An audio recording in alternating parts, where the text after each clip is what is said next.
Alright, so this is the Cape syllabus now. Finally retrieved it. And for Unit 2, the first topic is complex numbers.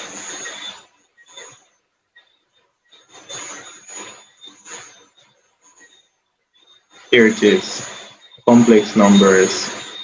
And what is complex numbers? What we're going to be doing under complex numbers is we're going to evaluate the nature of roots of quadratic equations, sums and products.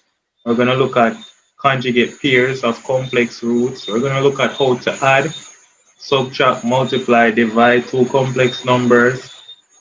We're going to look at finding the modulus and the argument and the conjugate of a complex number. We're going to look at how to represent complex numbers on an Argon diagram. We're going to look at all of these today, the first 5, and we're not going to look at the next 3 components. So the next 3 components we'll look at next week. All right?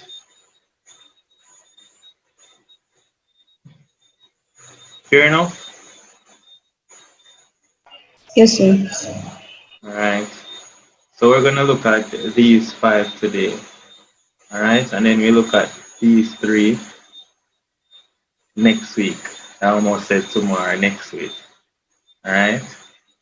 So for the first 5, the reason being is because complex number is a longer topic as opposed to reasoning and logic. So we could have completed that in one day. But because it's so lengthy, I don't want to cram everything, right? So we'll just split it in half.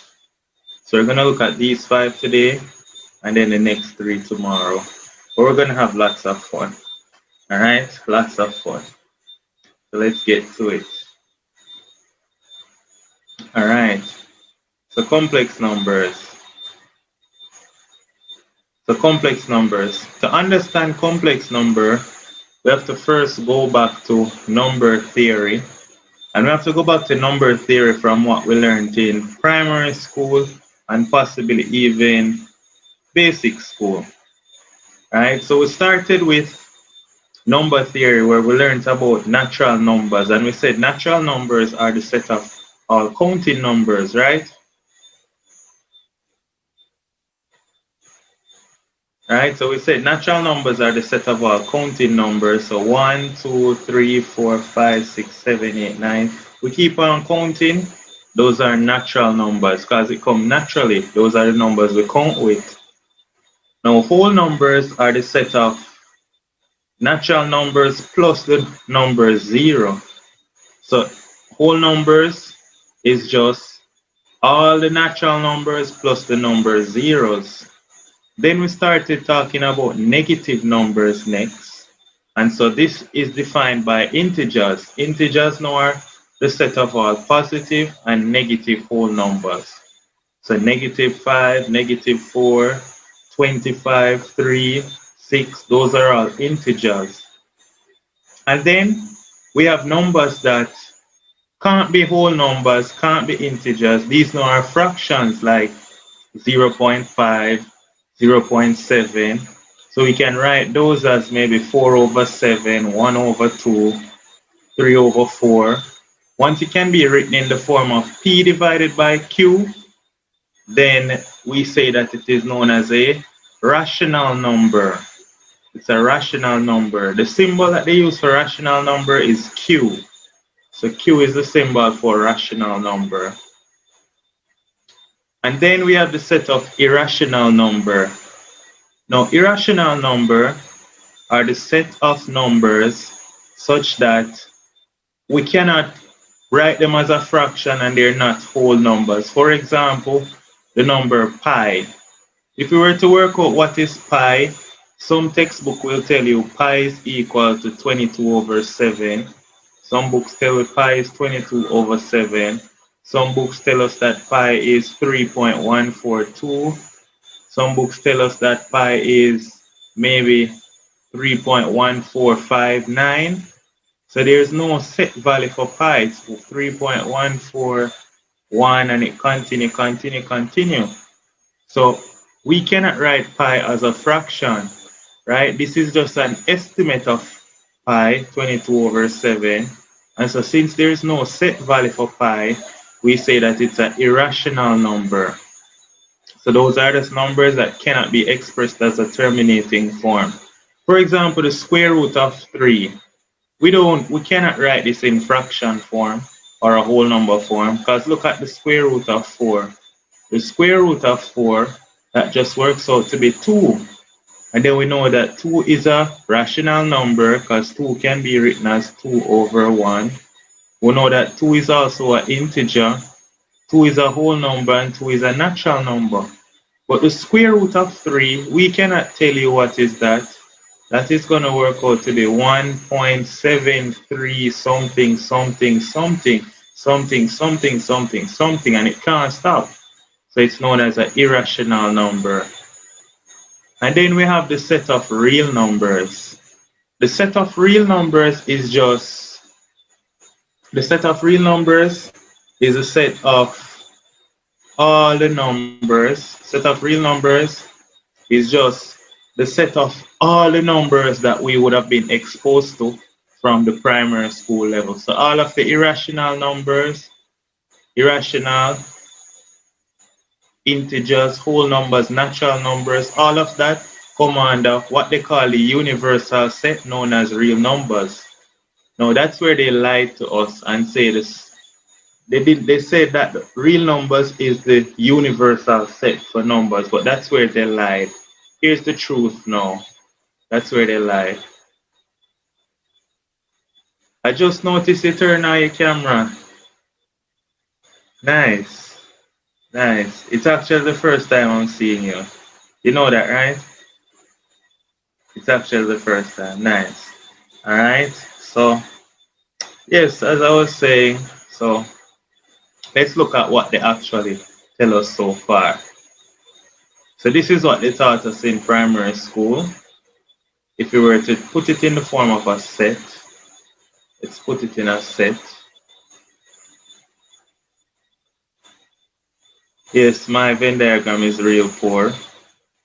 But they tell us that this whole set, the universal set is for real numbers, R, right? And then what's inside of the set is the smallest one is the natural numbers, which is n, and natural numbers are just all the set of counting numbers.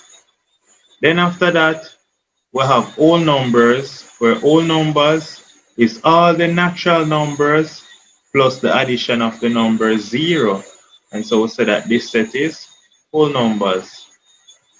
Then after whole numbers, we have the set of integers, which are all the positive and negative whole numbers. And so whole numbers is a subset of integers.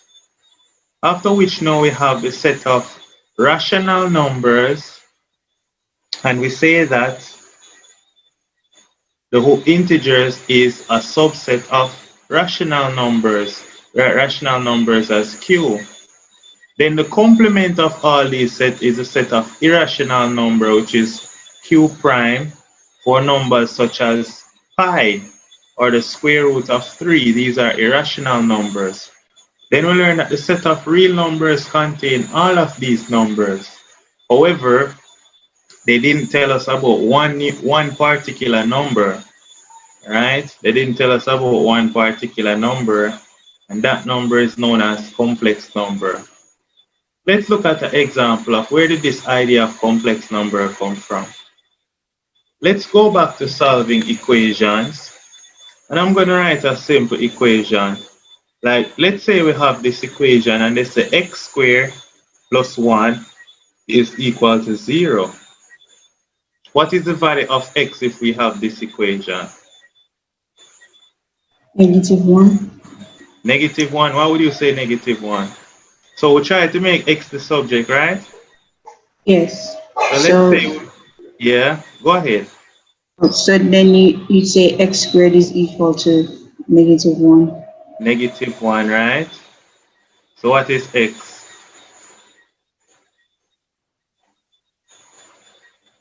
So in order to get x, we have to square root both sides now, right?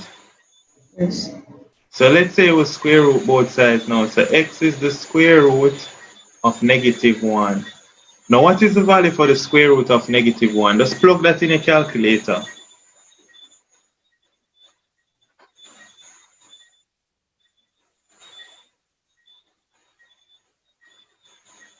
You get an error. You get math error. So now these types of number, the calculator can't work out. Now these are what are known as complex numbers. It's still a number, right? It's still a number. The square root of -1 is a number. It is just a number that is so complex that there is no calculator that can work this out. We don't know how to deal with square rooting negative numbers. Only God Himself can tell you the answer for this. Only God Himself. And so we call these numbers complex numbers. So these are the numbers that are called complex numbers. These are complex numbers. Alright, because we cannot square root a negative number. So because we cannot square root a negative number, they are called complex numbers. So now what did they do?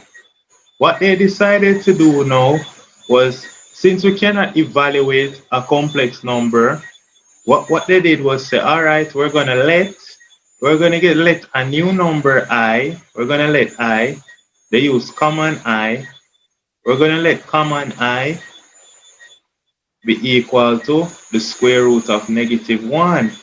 So common I is equal to the square root of -1.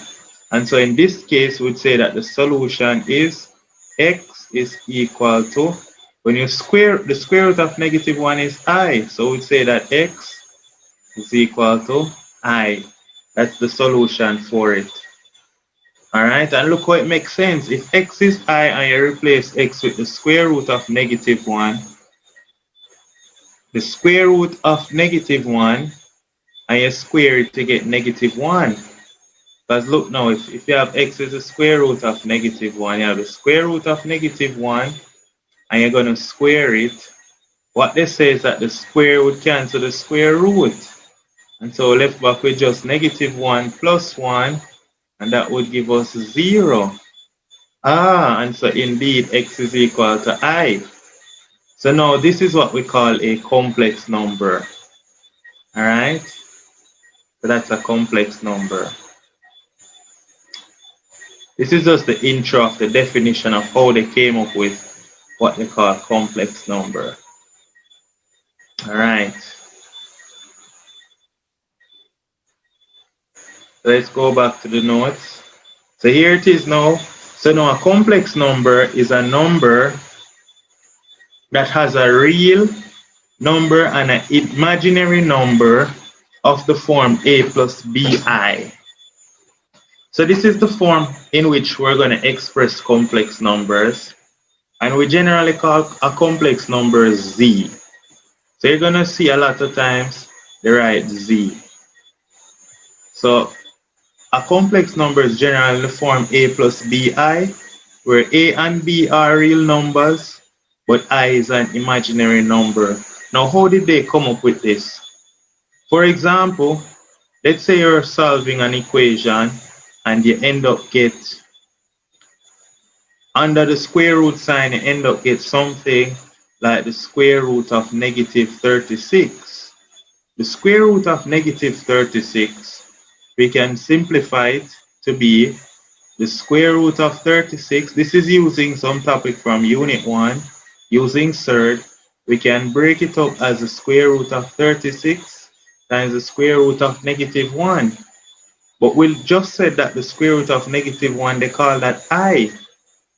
And so we get that the square root of 36 is 6, and then the square root of -1 is I. And so we get that answer in this case is 6i, right? Now, sometime you might end up with, when you square root the answer and you work it out, you get something like 3 minus 2i. Both of these are complex numbers, all right? And so what they then say is that the general form of a complex number is a plus bi, where a is a real number and b is a real number, all right? So a and b are just regular numbers that we use to This is called the standard form of a complex number. So a and b are real numbers, and I is the unit imaginary number, that is the square root of 1. Now the values of a and b can be 0. Now if b were to be 0, you're just going to end up with a regular real number. And so what that is telling us then is that the universal set is not actually real numbers. The universal set is actually complex numbers.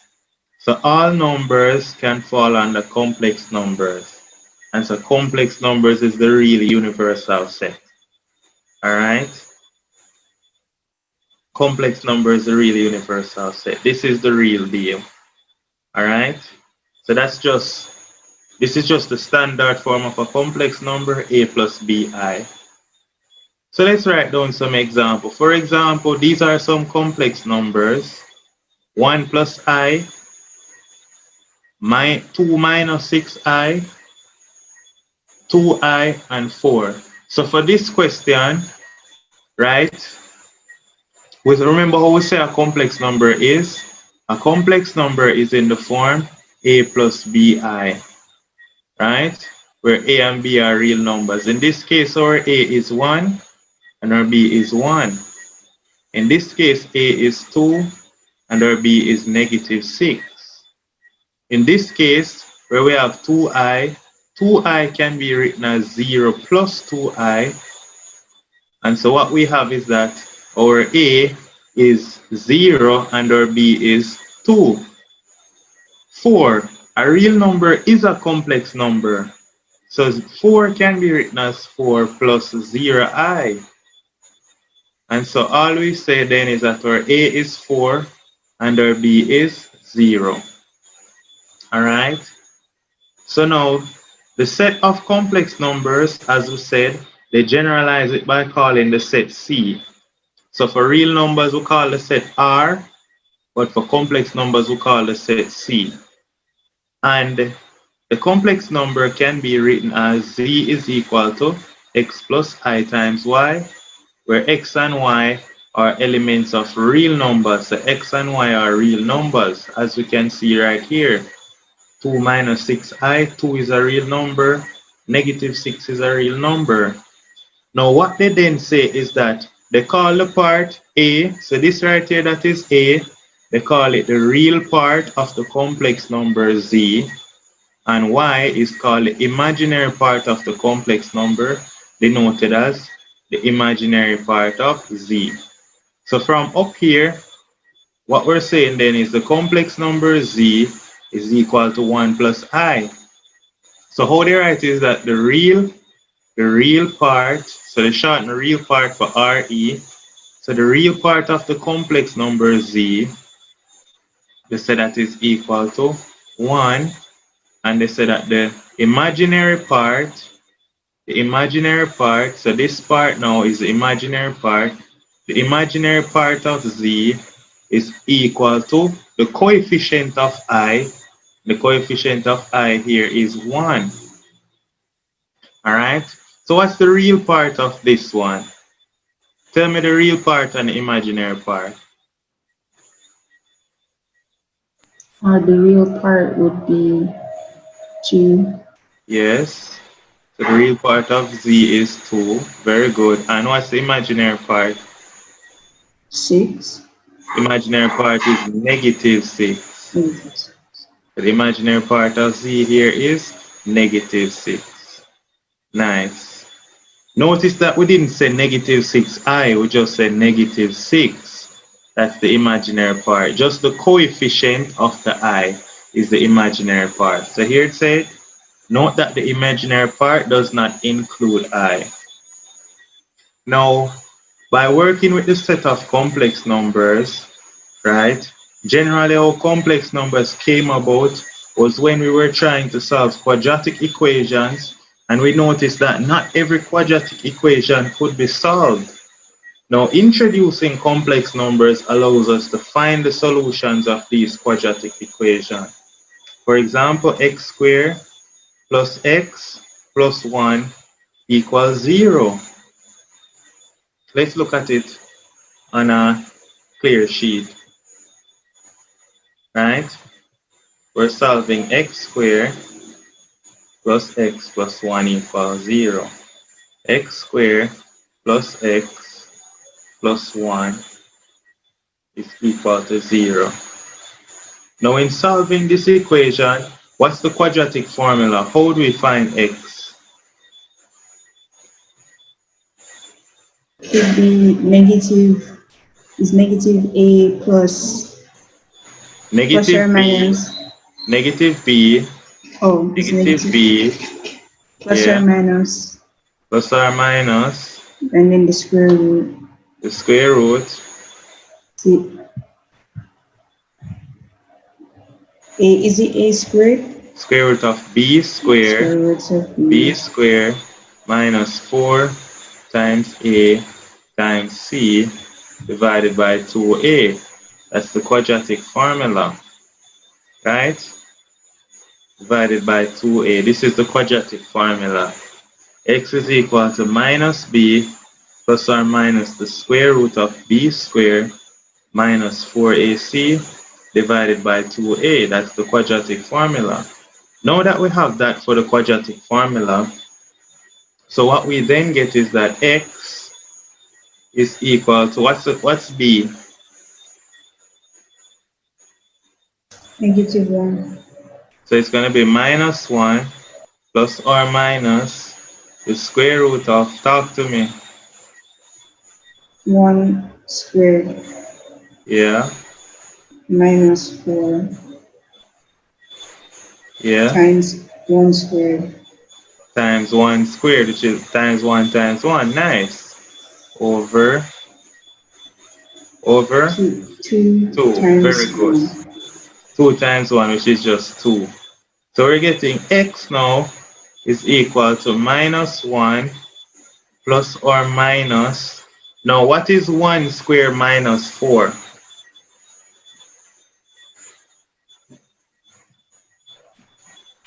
Oh, that's negative 3. No, that's negative 3. So end up with the square root of negative 3 divided by 2. Now that we have the square root of negative 3 divided by 2, what we can then say is, okay, we cannot find the square root. We cannot find the square root of negative 3, but we know from surds that we can write this as minus 1 plus or minus the square root of negative 3. We can write it as the square root of 3 times the square root of negative 1. Then what did we call the square root of negative 1? I. I. Very good, I. And so what we're getting is that x is equal to minus 1 plus or minus the square root of 3 times the square root of negative 1, which is I. So we get I, and it's divided by 2. And so that gives us now x. So that's our x. All right? That gives us x. So x is minus 1 plus or minus the square root of 3 over 2.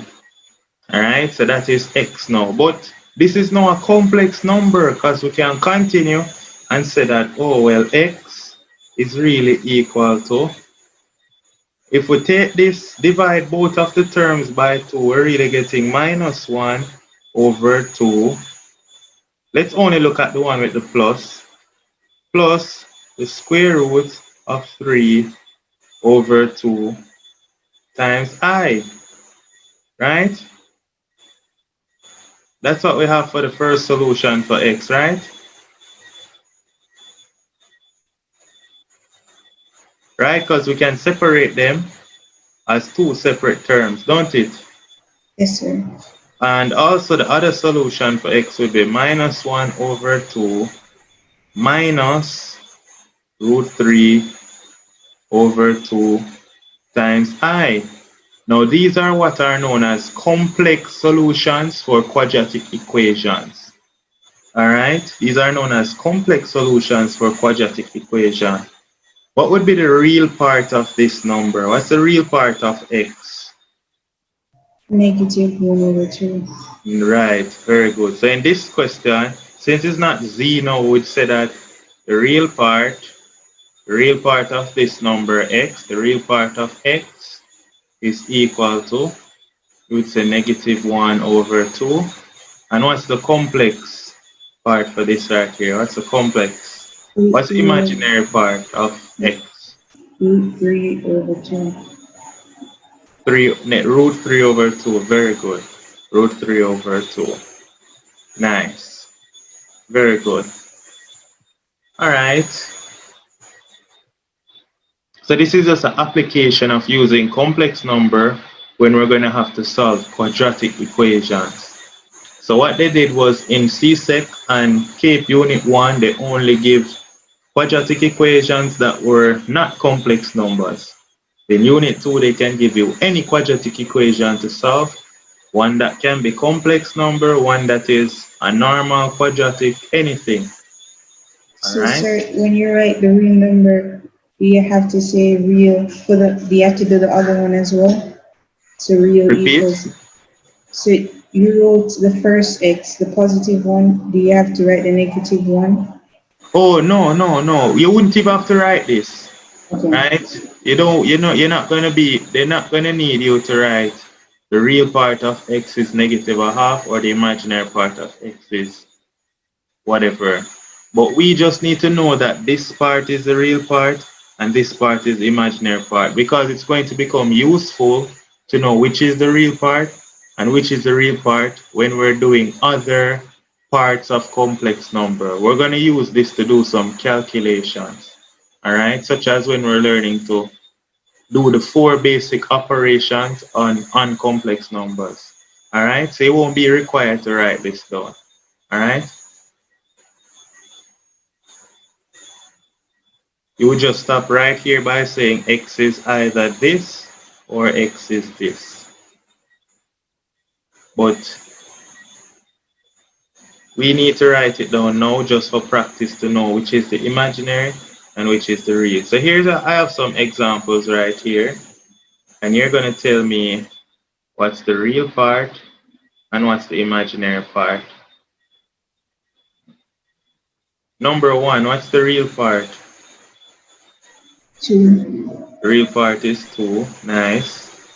So the real part, let's just call it z. Even though they didn't say z, we're just going to say the real part of the complex number is 2. What's the imaginary part? 3. Imaginary part is 3. Very good. Next one, what's the real part? 2.4. Repeat. 2.4. Oh, well, this, when you see point, it really is supposed to mean times. So I say like 2 times 4. So 8. Yeah. What's the imaginary part? Negative 2. Negative 2. Very good. What's the real part here? 12. Alright, it look like this. Yeah, take off these. I think this is just a repetition of number 3, 4, and 5. So we said the real part is 4. 4. Yeah, and what's the imaginary part? 5. 5. 5y. 5y. Very good. 5y. What's the real part here? 3x squared. 3x squared. Very good. What's the imaginary part? 6x plus y. 6x plus y. Very good. Alright, next one. What's the real part? Cosine. Cosine theta. Cosine theta. Yeah, so the real part is cosine theta. Very good. Then what's the imaginary part? Sine theta. Imaginary part is sine theta. Very good. This is absolutely critical to know how to do. So that's very good that we identified them well. Very good. All right. Now the last one, what's the real part here? 4 Cosine theta. 4 cosine theta. Very good. 4 cosine theta. Wait, you sure Minus 4 cosine minus theta? We're not finished. 4 minus 3 sine theta. No, this part is part of the imaginary. It's plus Oh, this. So add this part, and this part is the real part. So this right here, erase this. So sometimes they don't give you in its standard form. The standard form is a plus bi. Now this right here, I could factorize I from the first two, and I would then get 4 cos theta, 4 cos theta minus 3 sine theta. Right, you see how I got that, right? You see how I got this part for the first part? I factorize I from these two terms. yes, sir. And then I have plus 2 cos squared theta. So now what's my real part? 2 cos squared theta. Very good, 2 cos squared theta. What's my imaginary part? 4 cos theta minus 3 sine 4 theta. cos theta minus 1. This is the imaginary part. Very good. Very good. Nice. So not all the time they will give you it in standard form. And the reason for that is they want you to put it in standard form and perform calculations. Now, there's something that we must know, right, is sometimes they'll give us complex numbers and we might not even see that it's not in its standard form, and we assume our real part and our imaginary part. But this is where we're going to need to know to do what is known as powers of I. So this is called powers of I. So we say that the square root of -1 is equal to I, right? Square root of -1 is I. That's what we said, right? Yes, sir. Now look at this. If we were to square it, so what we're then saying is that I square would be equal to the square root of -1 square. But in reality, the square cancels the square root, don't it? The square and the square root cancel each other. And so what we're getting then is that I square is equal to -1. So anytime you get a complex number like I square x plus 5 sine x times I, the part that is I square is really a real part because I square is just -1. And so this would be real part. I square is -1, but -1 is a real number. So that's the trick with I square. Now let's continue. I cube. If you wanted to find what is I cube, by laws of indices, I cube is I square times I. But then I square is -1. And so I cube works out to be -1 times I. And so I cube is negative I. I cube is negative I. And then I to the 4. I to the 4 by laws of indices. I to the 4 by laws of indices is I square times I square. I square times I square. But then I square is -1. And so we have -1 times -1. And so -1 times -1, that works out to be 1. So in conclusion, we have the square root of -1 is I square is -1, I cube is minus I, and I to the 4 is 1. So let's say I give you a complex number z, and it's equal to 6x plus y times I cube minus 3 sine x plus 4y times I square plus I. What is the real part of this complex number and what is the imaginary part?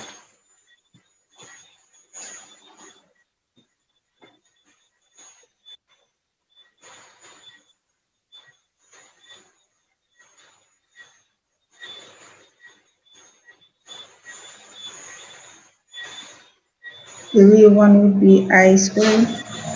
The real part is? I squared. Well, first thing we have to do is say, well, I cube, what's the value for I cube? Negative I. Negative I. So we have to rewrite this as 6x plus y times, we said I cube is negative I. So we're going to put I, and I'm going to put a negative in front of all of this, because negative 1 times 6x plus y is the same as the negative of all of this. All right, then this right here we can write minus 3 sine x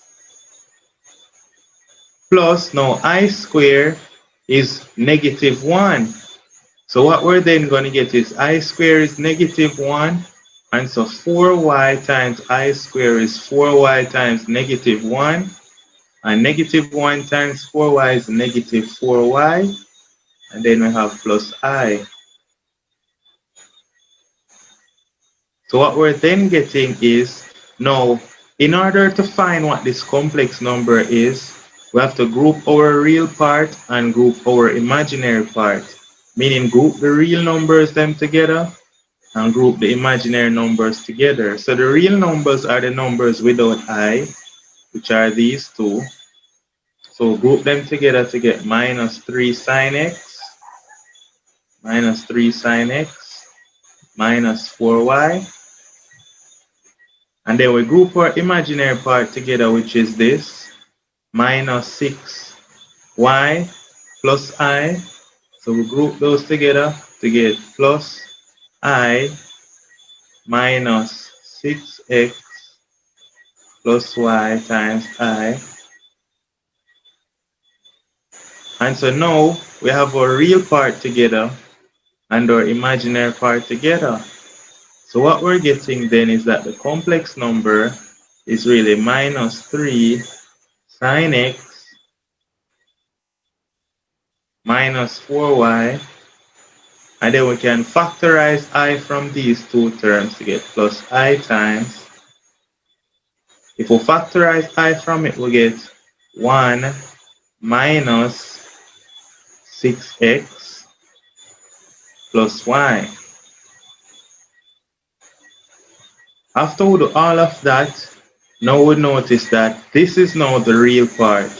So the real number is minus 3 sine x minus 4y. That would be the real part. And then the imaginary part is going to be 1 minus 6x plus y. All right? So see that? This is clear? Yes, sir. Nice. So that's the important steps though were to just realize that because we have I cube, remember that I cube is minus I squared is negative 1. And we still have to look out for when they use I to the 4. Alright, so this is just the powers of I. We Yes, have sir. to know them in order to be able to can simplify complex numbers into their standard form. Remember, this is the standard form of a complex number. The standard form of a complex number must be in the form a plus bi, where the real part is a and the imaginary part is b. Give me a second.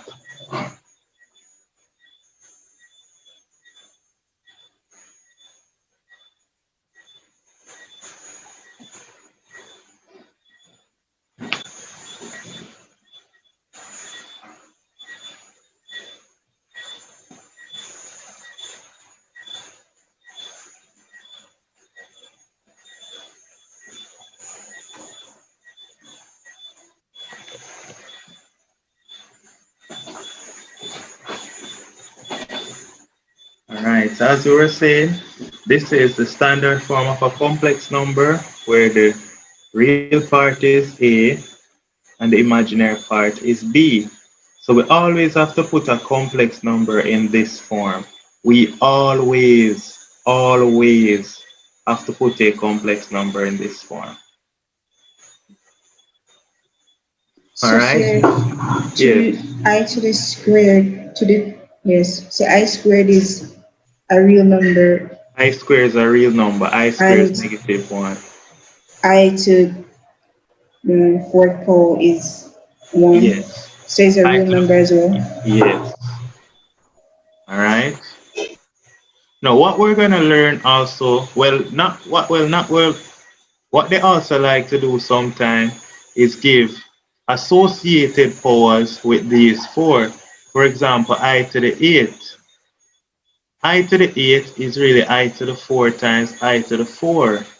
And I to the 4 times I to the 4 is 1 times 1, and 1 times 1 is 1.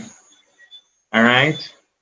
So then that's the next thing that we're going to go on to, is looking at associated powers of I, which is going to tell us that I is equal to I to the 5th, which is equal to I to the 9th, which is equal to I to the 13th. Let's go write them down.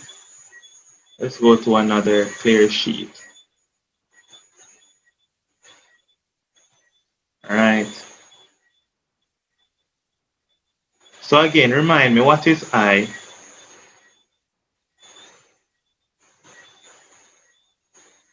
-1. I is the square root of -1. Now what is I squared? -1. -1. Nice. What is I cubed? -I. -I. Very good. -I. Now what is I to the 4? 1. I to the 4 is 1. Nice. Now these are the associated powers with I now, where if we were to look at I to the 5th, how would we be able to evaluate what is I to the 5th?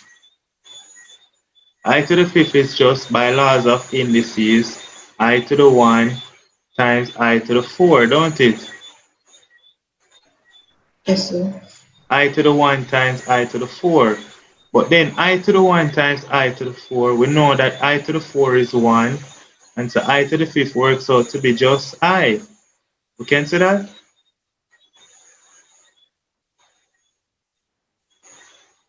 We say, oh, we Yes sir. just get I. Nice. Then I to the 6 is going to be, I to the 6 is just I to the second power times I to the 4th power.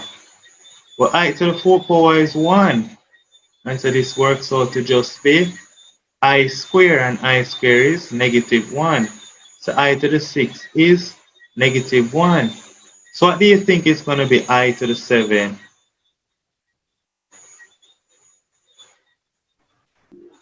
I to the third. Nice, which is I just minus times I I. to the. Very good, which you're absolutely right. It's just I to the 3rd times I to the 4. But again, I to the 4 is 1, and I to the 3rd is minus I. So this just works out to be minus I. So then what is I to the 8th? I to the fourth times I to the I four. to the 4 times I to the 4. I to And the that's 4 times 1. I to the 4, which is 1. Very good. So what they notice is that I, it's going to be equal to I to the 5th, which is going to be equal to I to the 9th, which is going to be equal to, what's the next one?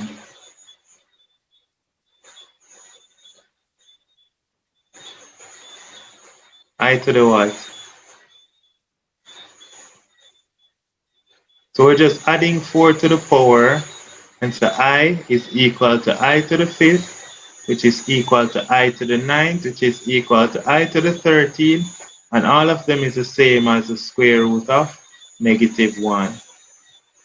Then we're then going to notice that I squared is equal to I to the 6, which is equal to I to the 10, which is equal to, what's the next one? What will I be the to the next one? 14. I to the 14th, and if we were to continue, then I to the 18th, and so forth. Continue, and all of these work out to be equal to -1. -1. Very good. Then I cube now. I cube is equal to which one now? Would be I to the 7. I to the 7th, which is equal to I to the To the 11th. 11. Yeah, and continue. I I to the to the 15th. 15. Very good. And what all of these work out to be equal to? -I. -I. Very good. Very good. We're catching the associated powers. Then I to the 4. I to the 4 is equal to I to the 8. I to the 8, which is equal to I to the 12. I to the 12, which is equal to I to the 16. I to the 16th. And we continue, which is equal to 1. which is equal to 1. Very good. Nice. Brilliant. So that's what we get. All of those work out to be equal to just 1. So these are associated powers of I. So if you see a question tell you I to the 108 and all of those sort of stuff, we know how to get it into writing because knowing all of this is just going to be able to help us to write our complex number in the standard form a plus bi. So we can tell our real part A and our imaginary part B. All of this is to just be able to can find it in its standard form. So let's go back. So what is I to the 10? What would be I to the 10? I squared. I square. And what is I square? -1. -1. Very good. What is I to the 103?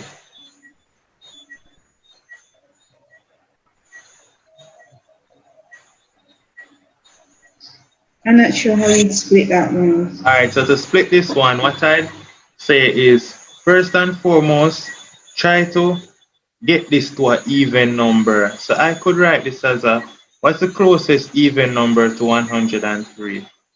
102. 102.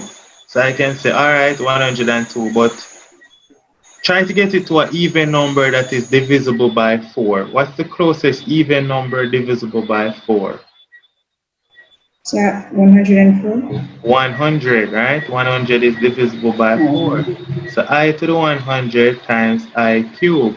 But what's any, since this is divisible by 4, what do you think I to the 100 going to be equal to?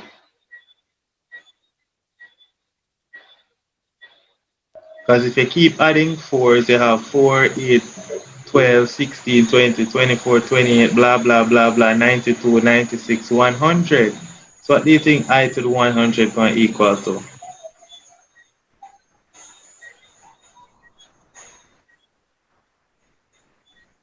Is it that you're dividing 100 by 4? All right, not necessarily. So what I was saying though is that remember we had said that I to the 4 is equal to I to the 8, which is equal to I to the 12, right? And what's the value of all of these? 1. 1. So if you continue this sequence somewhere along the line, because 100 is a multiple of 4, then it follows the pattern. We're going to get 12, 16, 20, 24, 28, 32, 36, 40, 44, 48, 52, 56, 60, 64, 68, 72, 76, 80, 84, 88, 92, 96, 100. So if we follow this pattern, we're going to still just get that all of it is equal to 1. So that's why I say try to always break it. Try to always look for an even number that is divisible by 4. Any even number that we know is divisible by 4, I to that number is 1. Alright? So get that this part is just 1.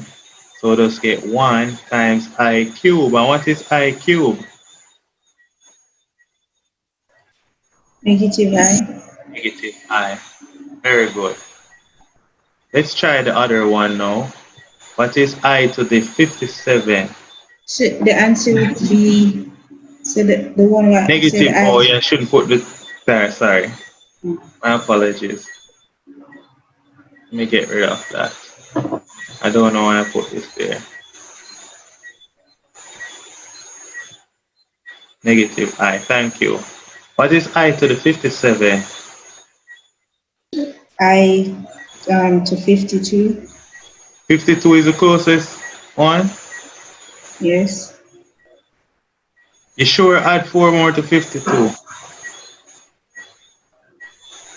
Okay. 56. Yeah, I to the 56 times I to this I to the how much?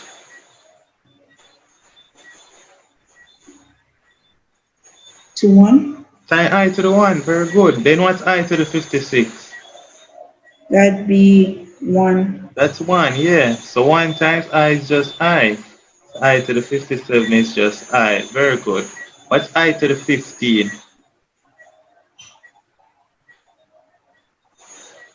Square. That's Negative 1 what? square.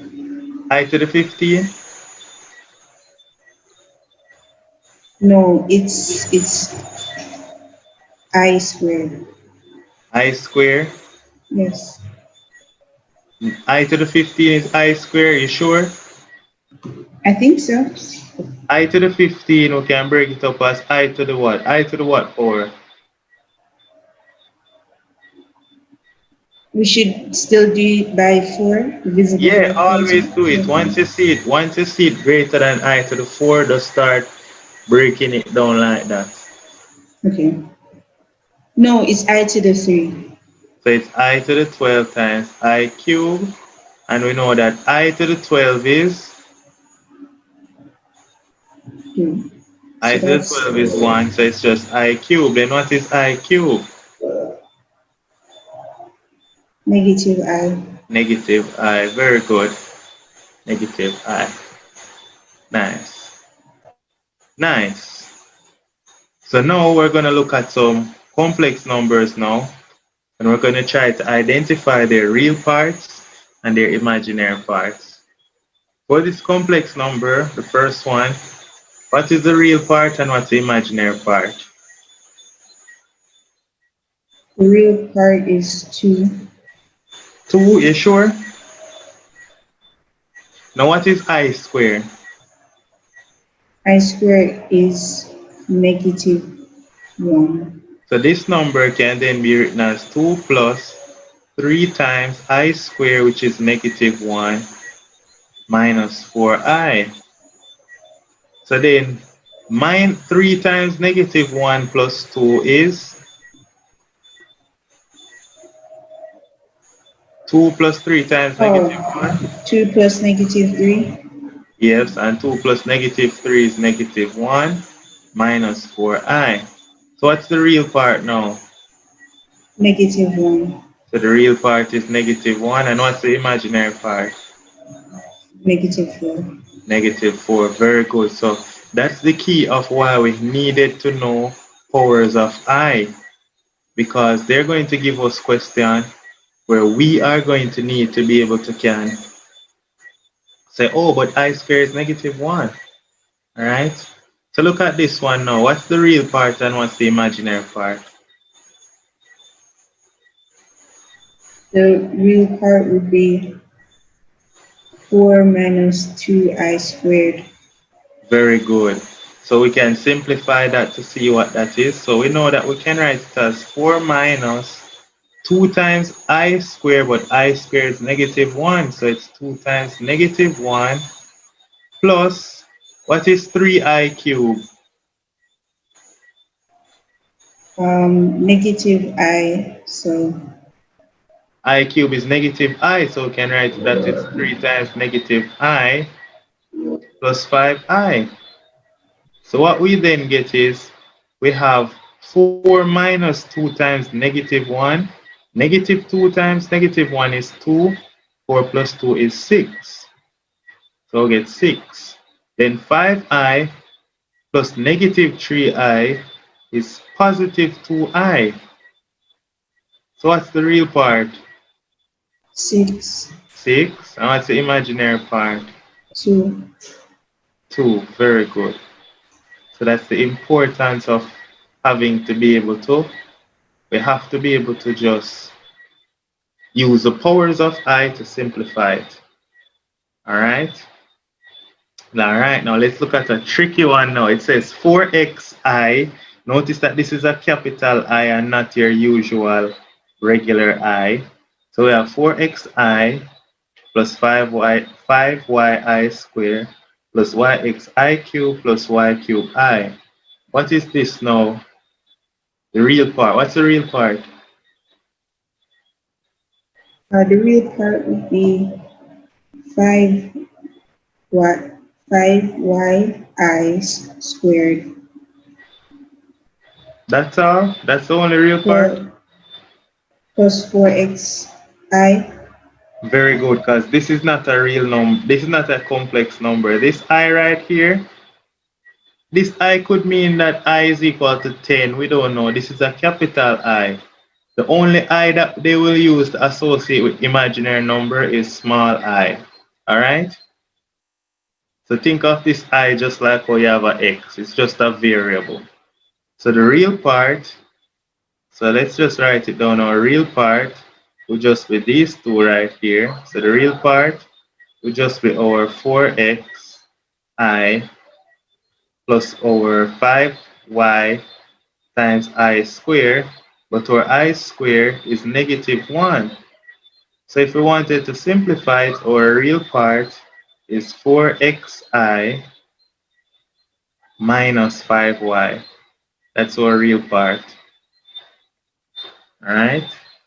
What's the imaginary part of that complex number?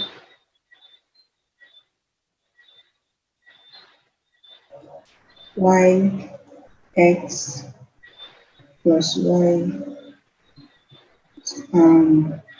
cube. You sure it's just yx? Yx cube. No, so you were right, but remember, now I cube is what? Negative I. Negative I. So the negative I times yx is negative yxi, don't it? So Alright, so what's the imaginary part? negative yx I Negative plus yx plus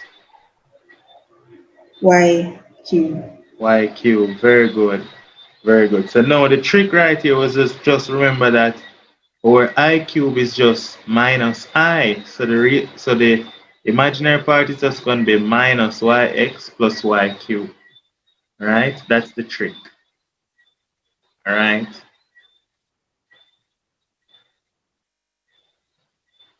Alright. Now we finally reach operations of complex numbers. So reach operations of complex numbers. There are several operations of complex numbers, but we're only going to look at the four major operators, which is addition of complex numbers, multiplication of complex numbers, division of complex numbers, and subtraction of complex numbers. So here it is, it says, to add two complex numbers, we add their real parts and their imaginary parts together. This is how we add two complex numbers. So here it is, for example, the first complex number z1 is a plus bi, and the second complex number z2 is c plus di. To add these two complex numbers, z1 plus z2, we add the two real parts. So this is the real part, the part without the I, this is the real part. So adding them together is going to be a plus c plus, then we add the two complex number part, the bi plus the di. So it's a plus c plus the bi plus di. And that's how we get the sum of the real part, a plus c, plus the sum of the imaginary part, b plus d times I. For example, 2 plus 3i plus 4 plus 5i. To add those two complex numbers, 2 plus 4, 2 plus 4 is 6, and then 3i plus 5i, that's just 8i. So it's just like primary school maths. Oh, if this I was a x, we'd just add the two numbers them, then add the two algebraic terms, don't it? Right? That's how we do it if it was just algebraic terms, right? Yes, sir. So the same way we do it for complex numbers. So let me give you an example. So let's say I have, this is, let's say I want to add these two complex, let's do it on a clean sheet.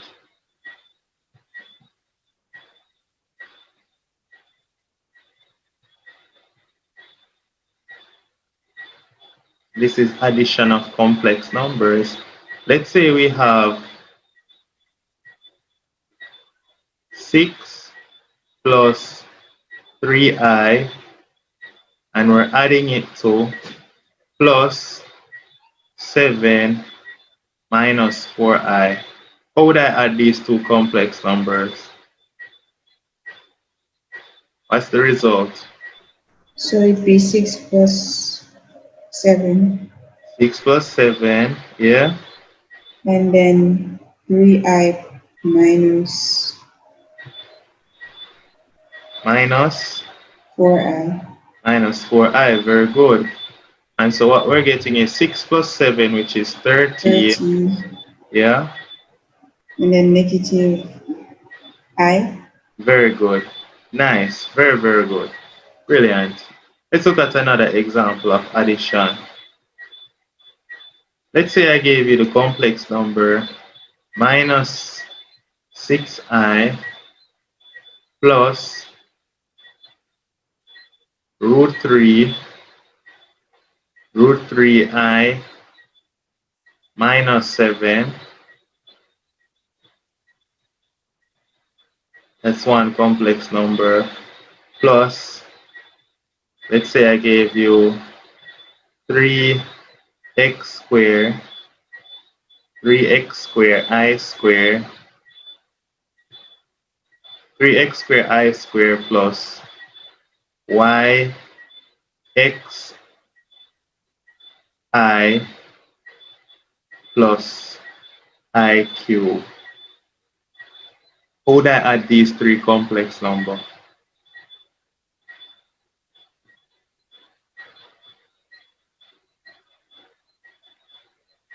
So to add these three complex numbers, first I'd want you to do is simplify inside this bracket first, right?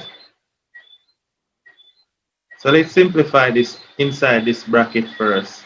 So right back here minus 6i, right back plus here root 3i, right back here root 3i minus 7, and then put plus. Now in this bracket now, 3x squared I squared. What's I squared? Negative 1. Negative 1. So what is 3x squared I squared? Negative 3x squared. Negative 3x squared plus, now what is I cubed? Negative I. Negative I. So look what I'm going to do. This is really negative I. So I'm going to factorize a I out of this term to leave me back with y plus yx. And then factoring out I from I cubed just left me back with minus 1.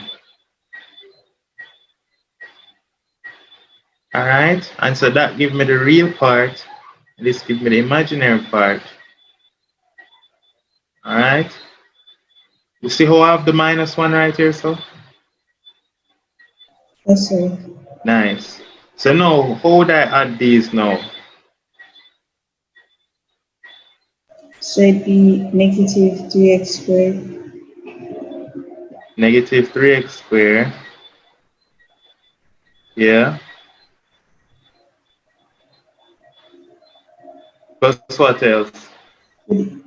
plus negative 7 Yes, plus negative 7. So that's right, negative 3x squared minus 7. Put a bracket around them to show it's the real part. Plus what now? plus negative 6i Negative 6i. Yeah. Negative 6i plus what else? plus square roots of 3i. Alright. Nice. So instead of writing so much i's, we can just put a plus I times their imaginary parts. The imaginary part is negative 6 plus the imaginary part of this one is root 3, because the I right here, so she will say if we multiply the I times all of them, we get what the I. So just factorize out the I. So we can get minus 6 plus root 3 plus, taking out this I, it's just yx minus 1. Alright? And so now we have our real part and our imaginary part. So, sir, it would be minus 1. Oh, okay, I understand. Because I is negative Yeah, I.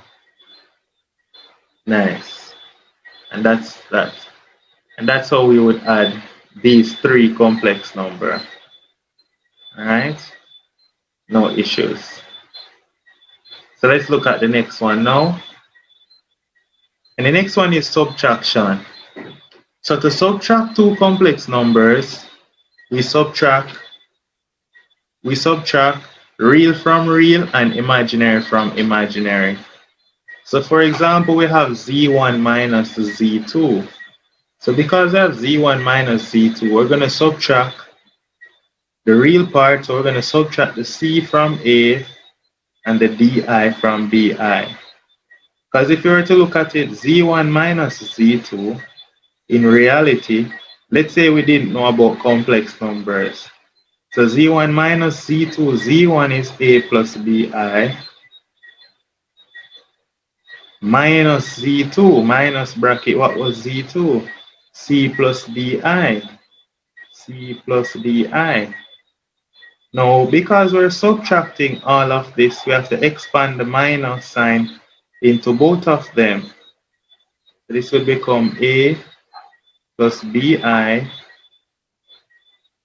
minus c minus di. And then from primary school, we learn group like terms. So we have a plus minus c, which is a minus c, plus bi minus di. So we have bi minus di. But then we want to write it in the form of one real number, which is a minus c, plus we can factor out our I to get b minus d. And so this is how they get the rule for subtracting two complex numbers. So subtracting two complex numbers, we subtract the real from the real, and we subtract the real from the real, and we subtract the imaginary from the imaginary.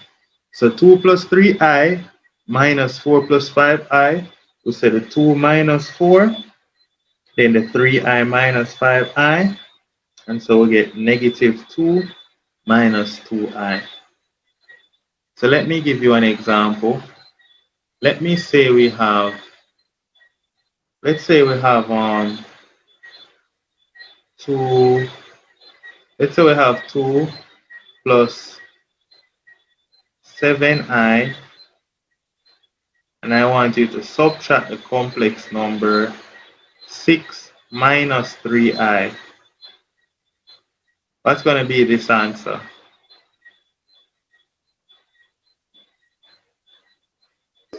Two 2 minus 6, 2 minus 6, which is negative 4, nice, yeah, 7i plus 7i, yeah, minus negative 3i, 7i minus negative 3i, very good. Now 7i minus negative 3i, when we subtract a negative, what we get?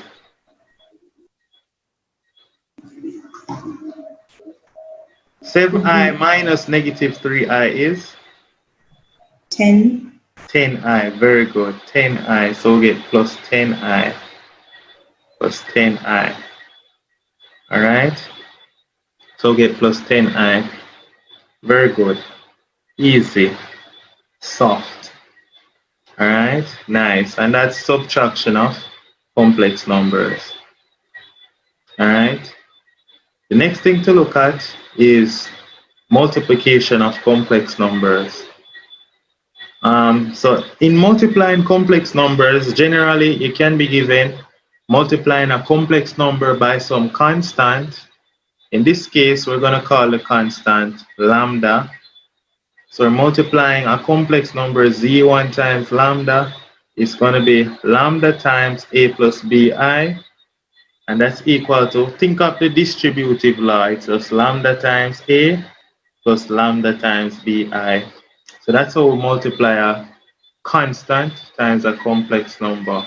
So for example, 5 times bracket the complex number 3 plus 2i, it's just going to be 5 times 3, 5 times 3, 15, plus 5 times 2i, which is 10i. So we'll get 15 plus 10i, right? And that's how 15 plus 10i, and that gives us that complex number. All right?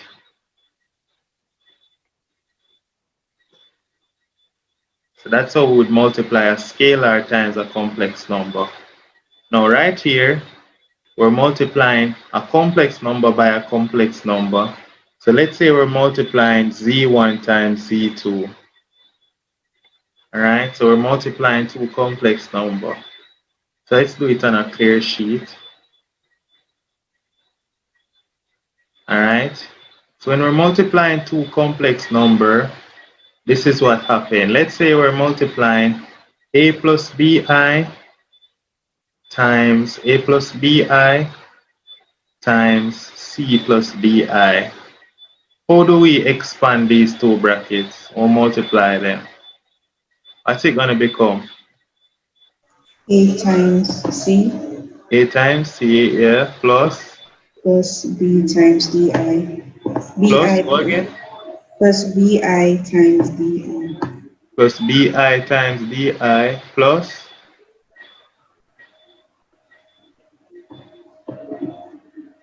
plus plus a times di, a times di plus bi times c. plus bi times c. Very good. That's how we expand the bracket. Now, this part now works out to be a times c plus b times d, but then we multiply I times I, what we get? I times I? Is it negative? So multiply I times I, we just get I squared, right? Nice. Then we just say plus a times bi plus bc times I. So now what we need to do is organize our real parts together and our imaginary parts together. But then what is I squared? Negative 1. Negative 1. So this just works out to be AC. And then since I squared is negative 1, we really get AC minus BD. Because negative 1 times BD is minus BD. Right? Minus BD. Negative 1. So I have this minus BD. Yes, sir. Nice. Plus, we can factorize out our I. So it just becomes AD plus BC times I. So then we get our imaginary part. This is now the imaginary part. So that's how we multiply two complex numbers. All right? That's how we multiply two complex numbers. So that it becomes equal to this. So let's look at an actual example. Let's say I have 3 plus 2i and I'm multiplying it by 1 minus I. Talk to me, you're on the floor. Multiply this out. 3 times 1. There's 3 times 1. 3 times negative I. 3 times negative I, yeah? 2 times 2I times I. 2i 2I times, times 1. yeah?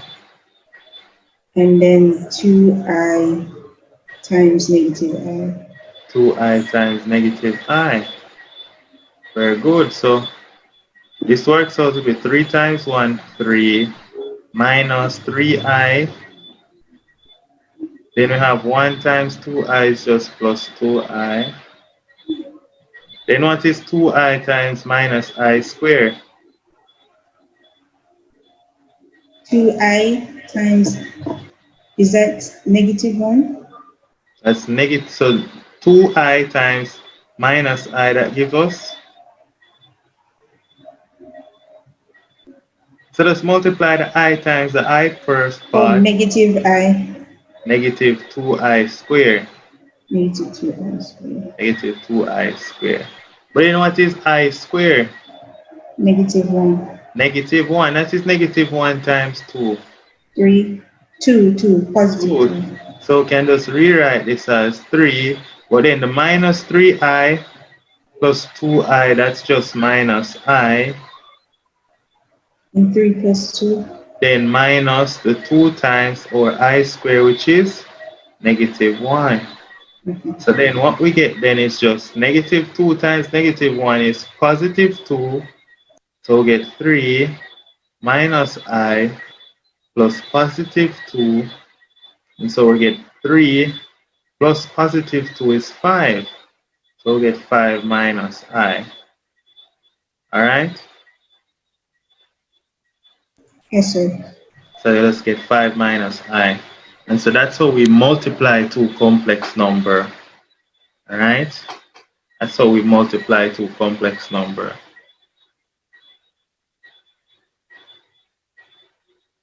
Nice.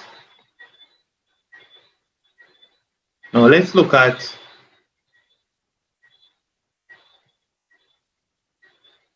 so here it is. That's how we multiply two complex number. All right. Now let's look at what's known as the equality of two complex number. All right. Now the equality of two complex number, we say that two complex number are equal if and only if. Notice my choice of words. I could have used other words, but guess why I use if and only if? What does this remind you of? But you can reason. Biconditional statements. Alright, that's the reason why I put if and only if. It was supposed to meant to be funny and say really sir, but yeah. So two complex numbers are equal if and only if the real parts and their imaginary parts are equal. So for example, if I have a complex number z1 is equal to z2, they're only equal if the first complex number a plus bi is equal to the second complex number c plus di. Then it's telling us that our a is equal to our c and our b is equal to our d. So let's look at an example. Example, this complex number 2 plus 3i, they say that the two complex numbers are equal, 2 plus 3i and 2x minus 2y. So they're telling us that 2 plus 3i is equal to the second complex number That is 2x minus yi. Now, since they are equal, what's the value for x? 2. X is 2? Not necessarily. Well, since 2, now the real part is going to be equal. And so what we're then saying is that 2 is equal to 2x. And so then what is x? 2 is equal to 1. 2x, so x equal 1. Now how are we going to find y? So you'd say 3i is equal to negative Very good. yi. 3i is equal to negative yi. So then what is y? So it'd be negative 3i. Y is equal to negative 3. That's y. Nice. And that's when two complex numbers are said to be equal. So all we have to do is equate the real parts together and equate the imaginary parts together, and that will tell us when the two complex numbers are equal. Real parts equal together, imaginary parts equal together. So hence, that's when the two complex numbers are equal. All right?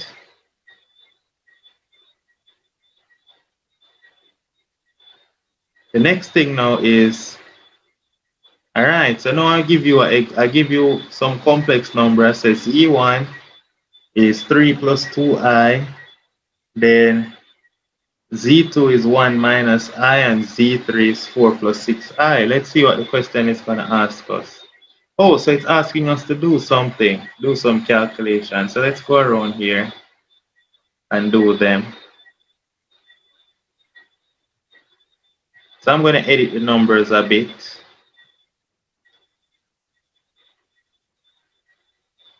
So Z1 is equal to 2 plus 3i. Z2 is 1 minus I, and Z3 is equal to, Z3 is 4 plus 6, no, not 4 plus 6i, 6 plus 4i, 6 plus 4i. All right. So now the first one was asking for Z2 plus Z3. What is Z2 plus Z3?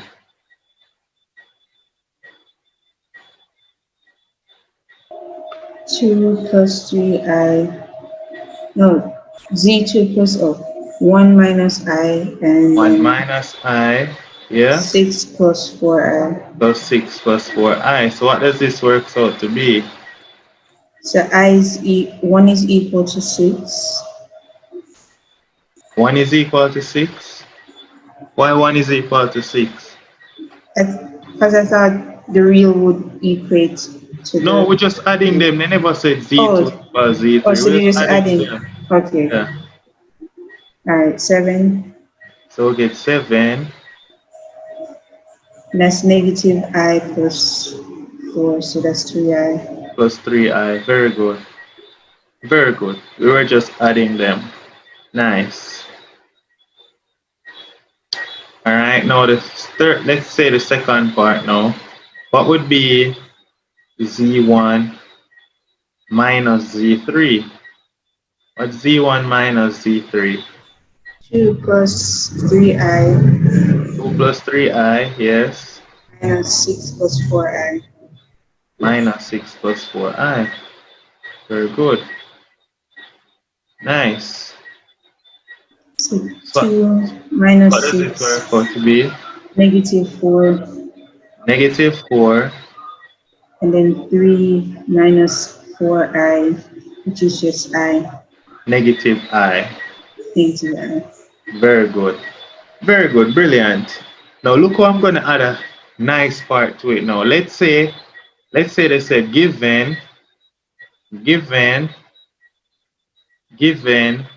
Z4 is equal to x minus 3yi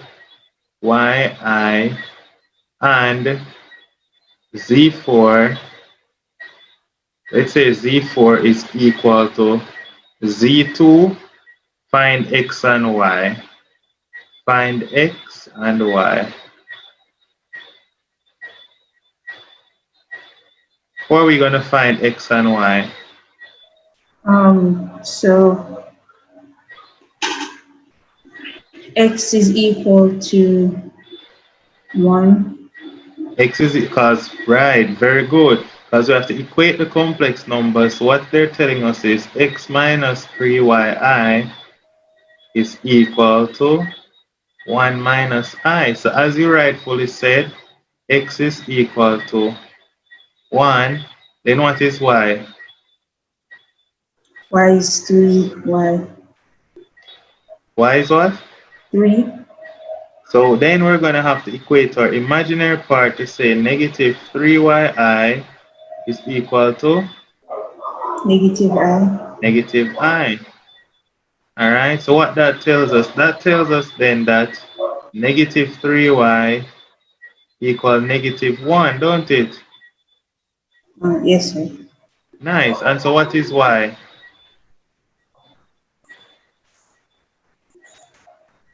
Y is 3, y is? 3. Y is divide by 3, 1 over Oh, okay, 3. negative, oh, sorry, 1 over 3. 1 over 3, because the negatives will cancel each other. Yeah. Alright, nice. Very good. Right. We're not done yet, you know, we're not done yet. Now I'm going to ask you this now. What if they had asked you for what is Z2 times Z3? What would you do? What's Z2 times Z3? T2 1 minus I 1 and minus I 6 plus 4I. times 6 plus 4I. Very good. 6 plus 4I. So 1 So minus I times 6 plus 4I. Go ahead. 1 times 6, Yeah. 1 times 6, which is 6. Yeah. 1 times 4I, Plus 1 times 4i, which is 4i, yeah? and then plus negative I times 6, Very good, which is negative 6i. Then, plus negative I times 4I, what's which is negative I times 4i? negative, negative 4I squared. Negative 4i squared, very good. Nice. And I squared is negative 1. Very good, I squared is negative 1. So what's negative 4i squared? 4 plus 4, Positive 4. So we can say 6 plus 4, which we know is then going to give us 10. So we'll get 10. And then and what's then you 4i minus? factorize I out of it, 4 minus 6. Which is just? I times 4 minus 6, And 4 minus 6 is? negative 2. So negative 2i we get here. Very good. Brilliant. Wonderful. Alright. So we've pretty much looked at all the cases. We've looked at adding complex numbers. We've looked at subtracting. We looked at multiplying. Then we look at equality of complex numbers. So now the next thing we're going to look at is in order to divide complex numbers, we're going to have to go back to something similar to to to to to to, to do inserts. We're going to have to find what is known as the conjugate.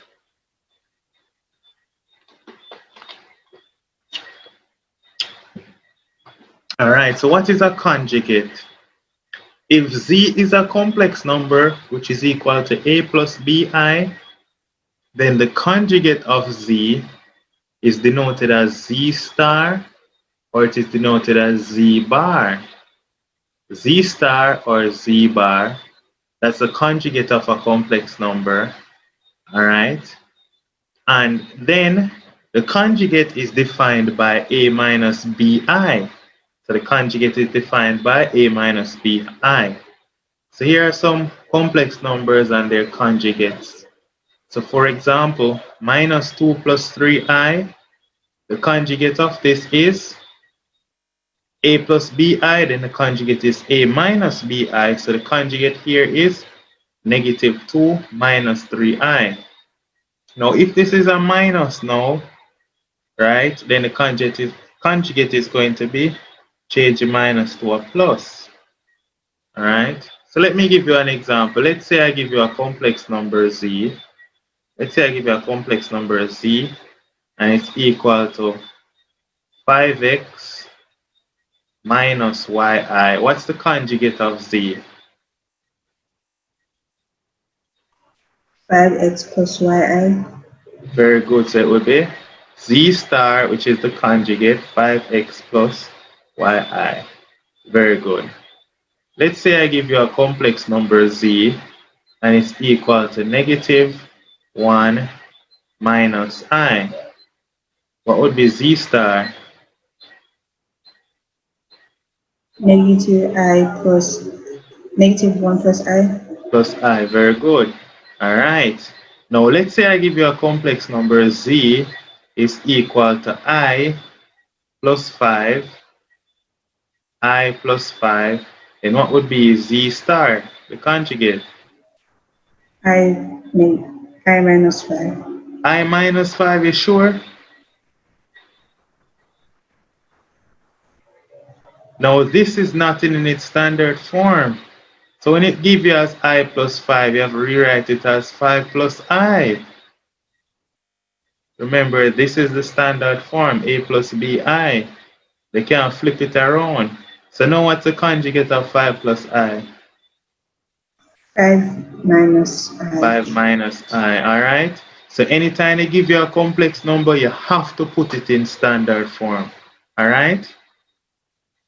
You have to Yes, put it sir. in standard form. So always remember, once it's not in standard form, you must say, wait, this is not in the form A plus BI.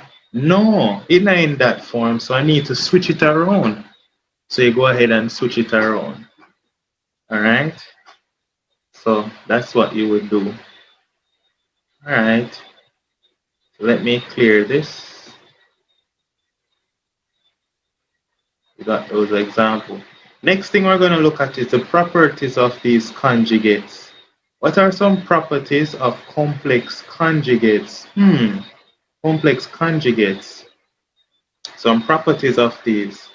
Well, the properties of complex conjugates that we're going to do here.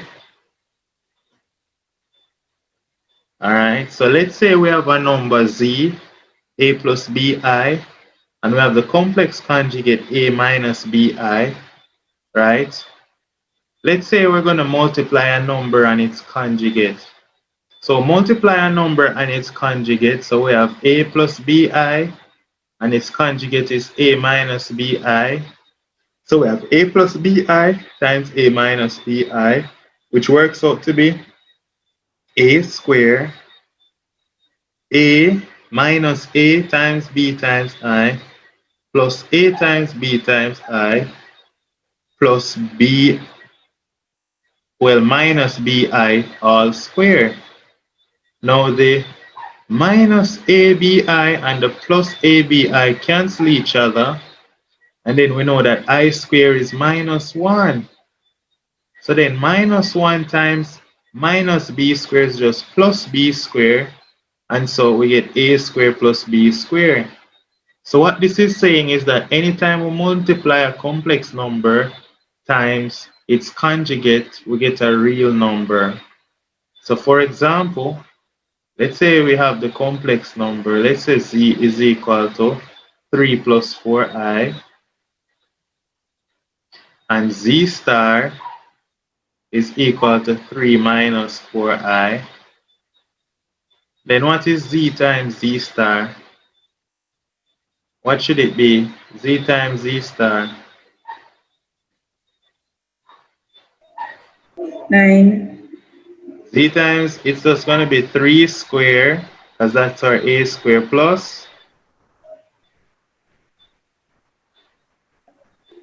4 plus 4 square. squared. And so that works out to be 9 plus 16 is 25. So that's when we multiply a complex number times its conjugate. It's just the sum of the squares of the real part. Now let's say you didn't believe the formula and you wanted to work this out for yourself. So to work it out for yourself, you would say z times z star would be equal to 3 plus 4i, 3 plus 4i times 3 minus 4i.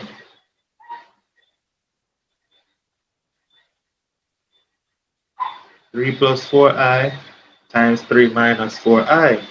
So you're working out 3 plus 4i times 3 minus 4i. So when you're working that out now, expand it for me. What would we get? 3 times 3. 3 times 3. Alright, so that part is 9. So we get 3 times 3, that part is 9. Then what next? 3 times negative 4i. Which is just negative 12i. 3 times 4 is negative 12i. Then what next? 4i times 3. Which is just Positive 12i. positive 12i. Then 4i times negative 4i. which is just 4, that'd be 16. negative 16. And then we cancel Negative 16i I squared. squared. Nice.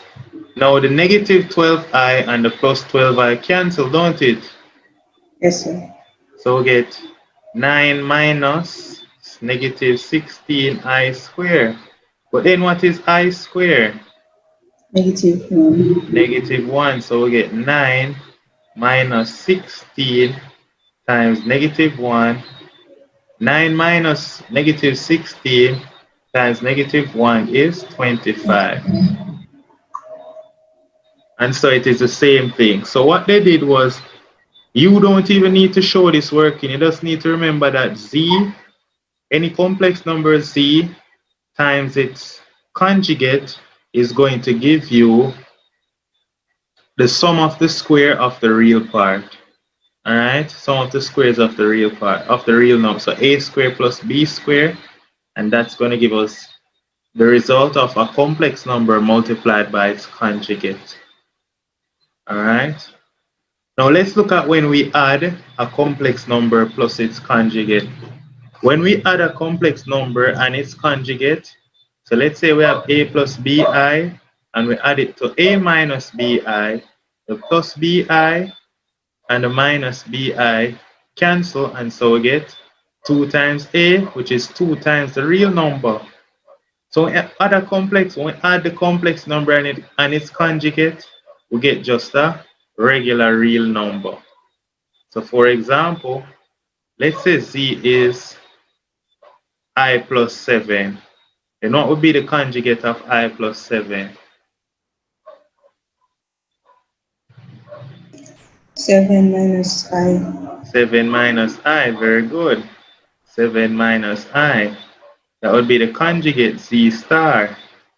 Now, when you're adding z plus z star, what we're adding is 1 plus I plus 7, I plus 7 plus 7 minus I. Now what does this work out to be?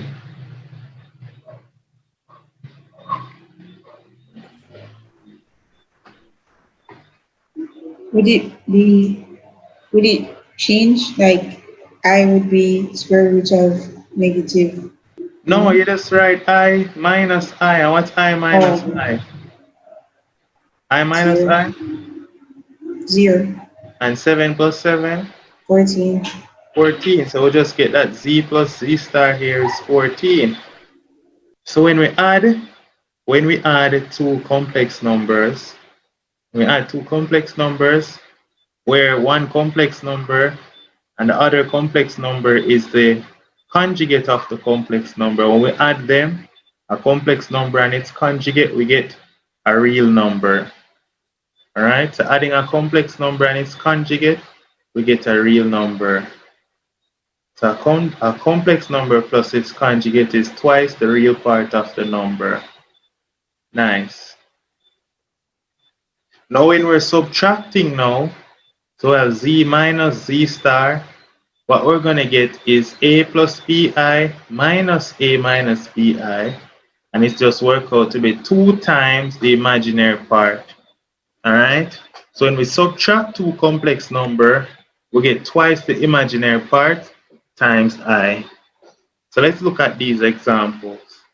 These are all practical examples.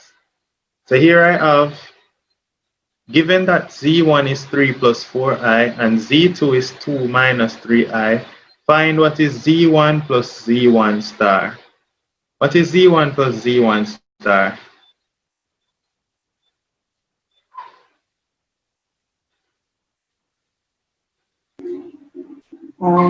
3 3 plus plus 2,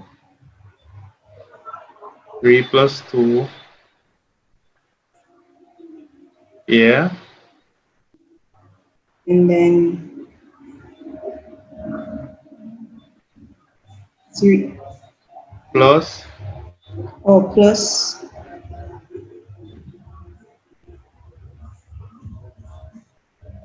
would it be 3 plus, it wouldn't be 3 plus 2.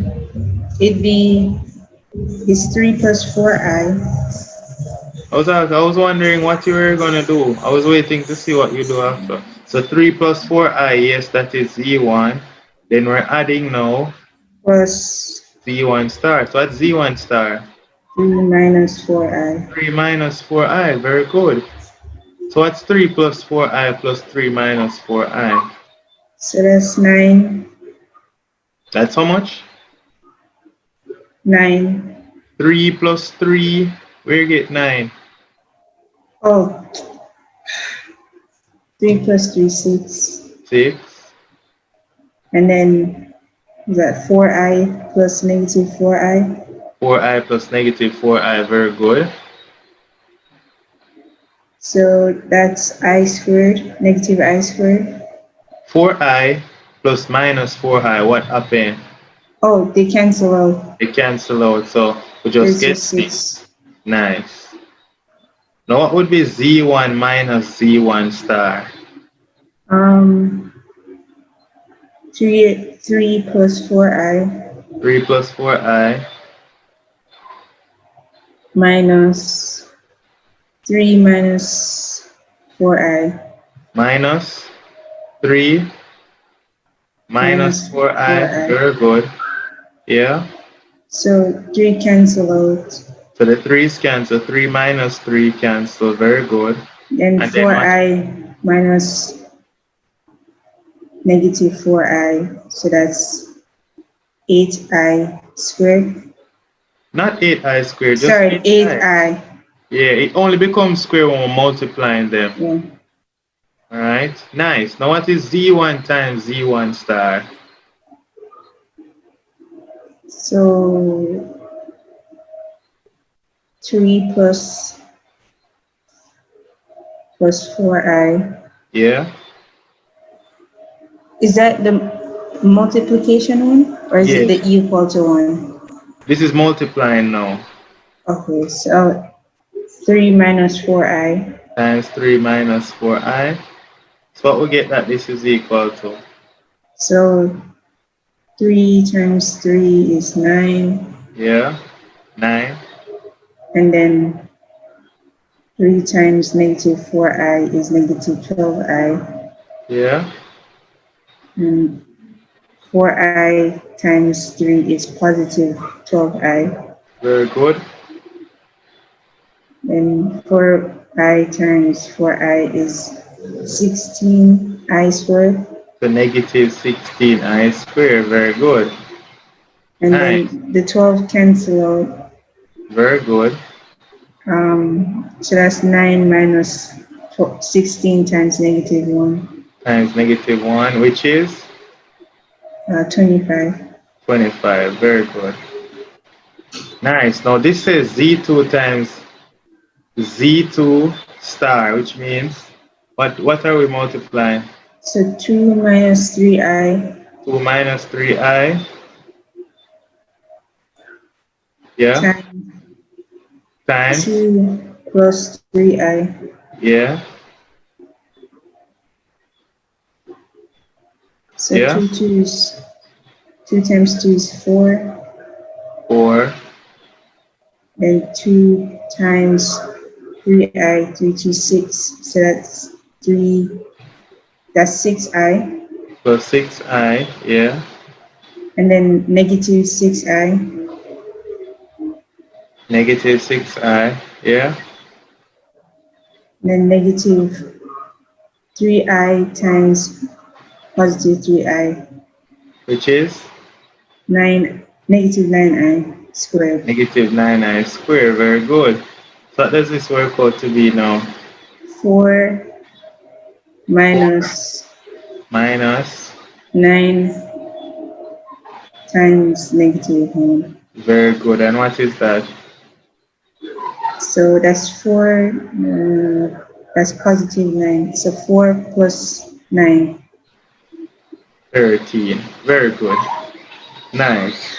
The last one now Um, says Z2 times Z1 star. So what are we multiplying? so 2 minus 3i, 2 minus 3i. and Yeah. then times 3 minus 4i. Very good. 3 minus 4i. Alright. So what does this work out to be? 3 to 6.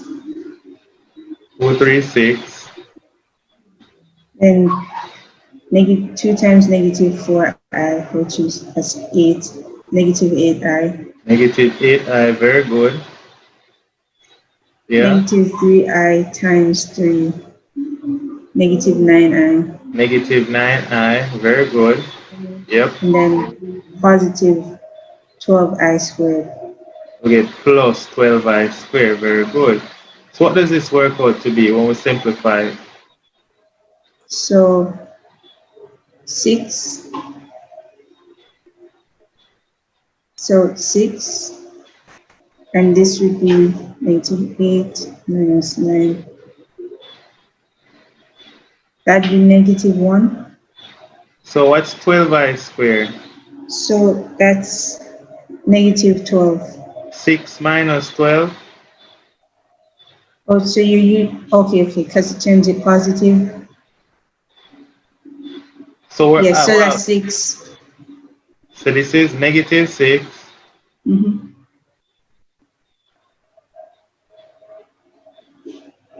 So we get negative 6. Then what now? Negative 17i. Negative 17i. Very good. So negative 6 minus 17i. That's the final answer. Negative 6 minus 17i. Very good. Brilliant. Very good. Wonderful. Nice. All Is right. division the last topic? For today, Yeah. no, not division. We're going to stop at square root of a complex number. That's the last topic. Okay. One more after division. All right. We're going to stop at the square root. Yep. No worries. We're almost finished. So division of a complex number. So it's just like surds. So when dividing complex number, we multiply the numerator and the denominator by the conjugate of the denominator. So for example, we have the complex number a plus bi divided by c plus di. To do this division, we're going to have to multiply the numerator and the denominator by the conjugate of this denominator. And the conjugate is c minus di, right? C minus di is the conjugate, right? Yes, sir. Nice. And so that's what we get now. Alright, so that's how we do the division for complex numbers. All right, that's all we do. We multiply the numerator and the denominator by the conjugate of this denominator, and then we're going to just multiply the numerators across and multiply the denominators across. Similar to what we do in surds, don't it? Yes, sir. Right? Similar to surds, yep. So that's what we're going to do. That's what we're going to do now. So let's look at some examples. So now we have z1 is 3 plus 4i and z2 is 2 minus 3i. Find out what is z1 divided by z2. So what's going to be z1 divided by z2? That's 3 plus 4i divided by 2 minus 3i. So what are we going to multiply it by? 2 plus 3i over 2 plus 3i. Very good. 2 plus 3i multiplied by 2 plus 3i. Very good. So now we're going to multiply the numerators across. We'll multiply the numerators across. What is 2 plus 4i times 2 plus 3i?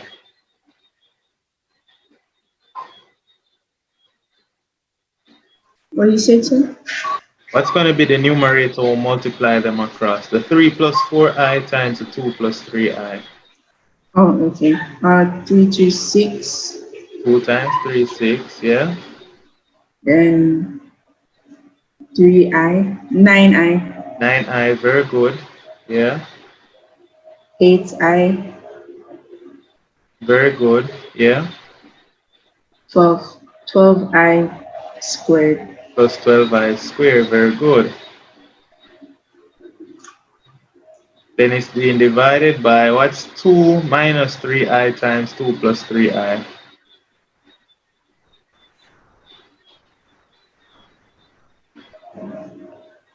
4. So 4, yeah, Then 6i. yeah, 6i, then Negative 6i. negative 6i, yeah, And then negative 9i squared. negative 9i squared, very good.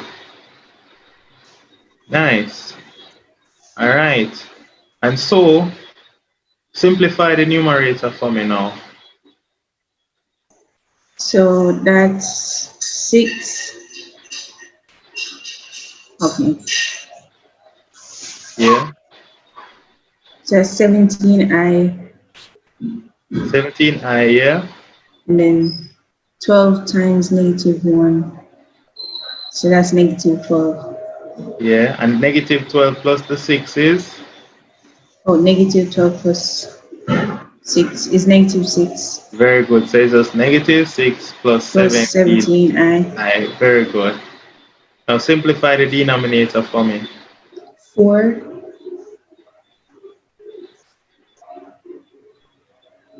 and plus 9.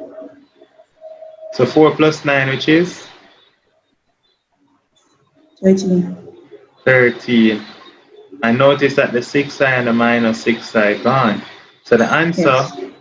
we just get is negative 6 plus 17i divided by 13. Very good. So try this one later on.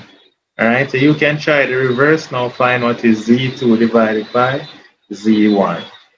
So you can try that one for homework. Alright. Now this is how we square root a complex number now. This is the last thing we're going to look at.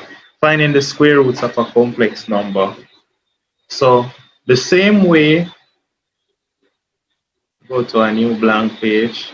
The same way how we square root a real number, we get two answers. When we square root a complex number, the result is also a complex number. But we're going to get two complex numbers. For example, when we square root 100, answer that we get is positive 10, or the answer we get is negative 10. So we get two answers, right? We get two real numbers. Now, whenever we're square rooting two complex numbers now, whenever we're square rooting two complex numbers, we're going to get a complex number, but we just don't know what that complex number is. So let's say we're finding the square root of a complex number a plus bi, right? We know that the result should be a complex number. So listen what we say. We say that the square root of a plus bi, it should give us equal to another complex number. So another complex number, we're going to write it as x plus yi. Alright, so a complex number, it is x plus yi. When we square root the complex number a plus bi, the result that we get is x plus yi. Now we don't know what is x and we don't know what is y. So now we're going to need to be able to solve for x plus yi. So this is the first step that you need to do. Step 1, in order to find the square root of a complex number. You're going to write that the square root of a complex number is equal to x plus yi. The second step that we're going to do is we're going to square both sides. So we're going to square both sides. Square both sides. When you square both sides, what happens is that we square both sides, we're going to then get, when we square the square root of a plus bi, what we get?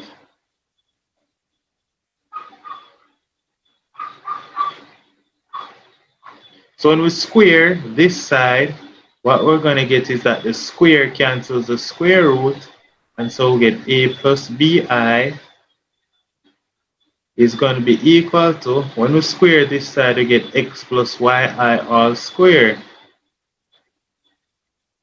X plus yi all square. This is what you get when you square both sides, right? Right? Yes, sir. Nice.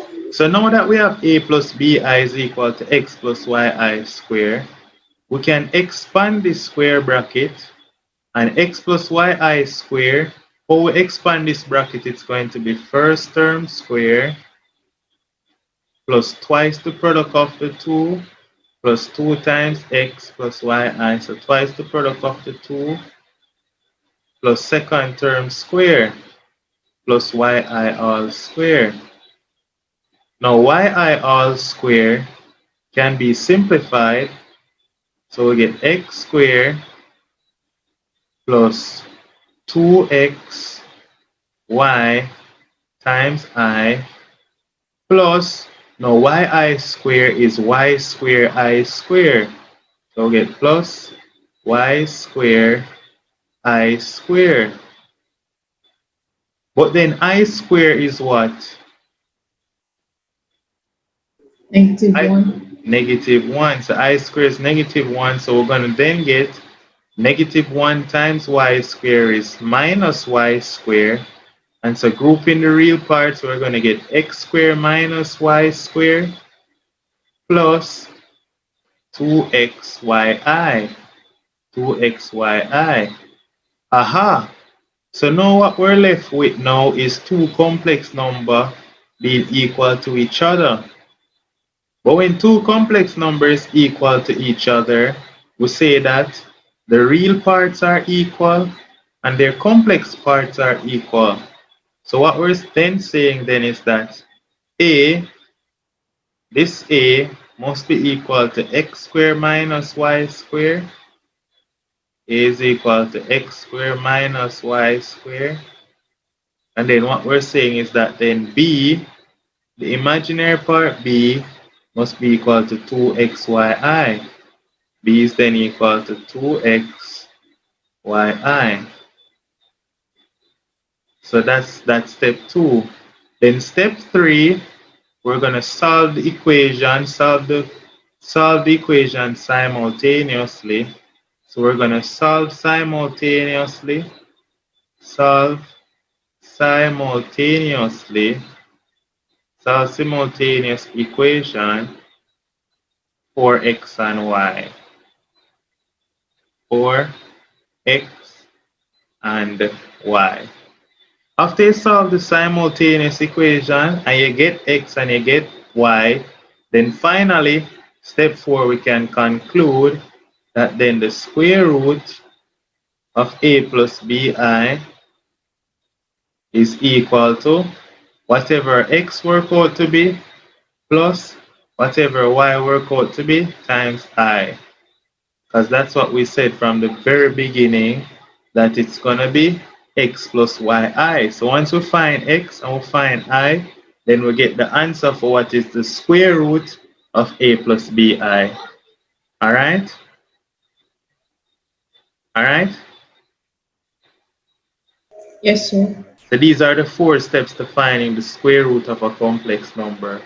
So let's try one together.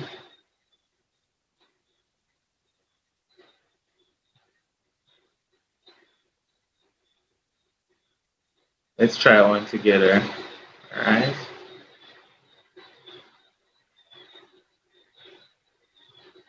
Let's say I'm going to ask you to find the square root of 5 plus 12i. 5 plus 12i. What's the first step?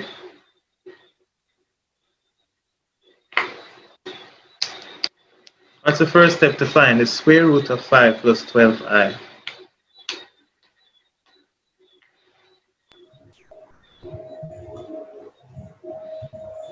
You square, you square root it to get rid of the square here. So it'd be 5 plus 12i.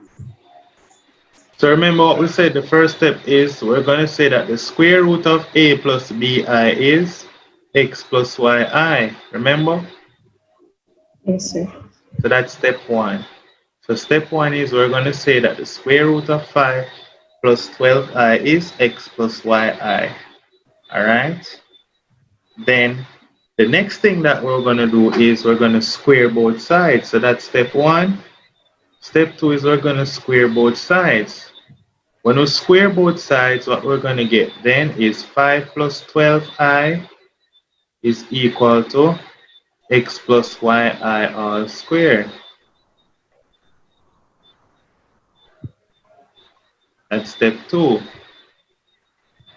But then when we square x plus yi all squared, what we're getting is first term square plus twice the product of the 2, which is plus 2 times x yi plus the second term square plus second term square, which is y squared I squared. Alright? But then I squared is negative 1. And so we're going to get that x squared minus y squared, grouping the real parts, plus 2xyi, and that's equal to 5 plus 12i.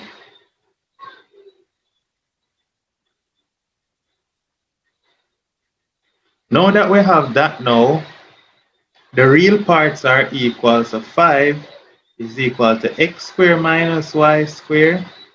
So 5 is equal to x squared minus y squared. That's 5. And then 5 is equal to x squared minus y squared. And then what we're getting is 12 is equal to 2xy. You see how we get that 5 is x squared minus y squared and 12 is Yes, sir. 2xy? Nice. Because we just equate them. And so now since 12 is equal to x 2xy, we have a simultaneous equation. For the second equation, I can divide both of them by 2 to get 6 is equal to x times y. After I get 6 is equal to x times y, my gut feeling is I'm going to make y or x the subject. So I can then make y the subject by dividing both sides by x to get 6 over x is equal to y. So y is 6 over x. You see how I get y is 6 over x? Yes, sir. Nice. So from y is equal to 6 over x, and I had my first equation, which was 5 is equal to x squared minus y squared.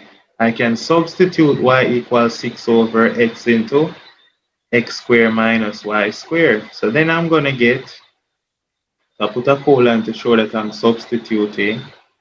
5 is equal to, solving the simultaneous equation, x squared minus y squared, where y is 6 over x all squared. So 5 is equal to x squared minus 6 over x all squared. So what we're getting then is 5 is equal to x squared minus 6 squared. 6 squared is going to be 36 over x squared. That's just x squared. Alright? And so now we have this equation to solve for x. So to solve this equation for x, what we're going to have to do is multiply through the equation by x squared.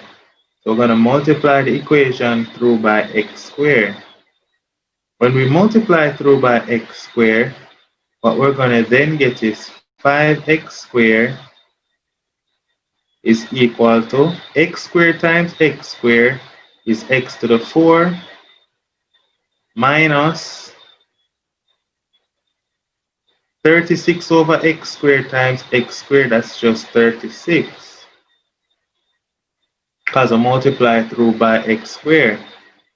After we do that now, what we end up with is we can bring everything on one side to get like a quadratic. So I'm going to subtract 5x squared from both sides to get x to the 4 minus 5x squared minus 36.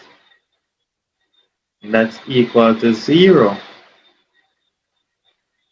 Nice. So I have x to the 4 minus 5x squared minus 36 is equal to 0. So this, what does this remind you of? A quadratic equation, don't it?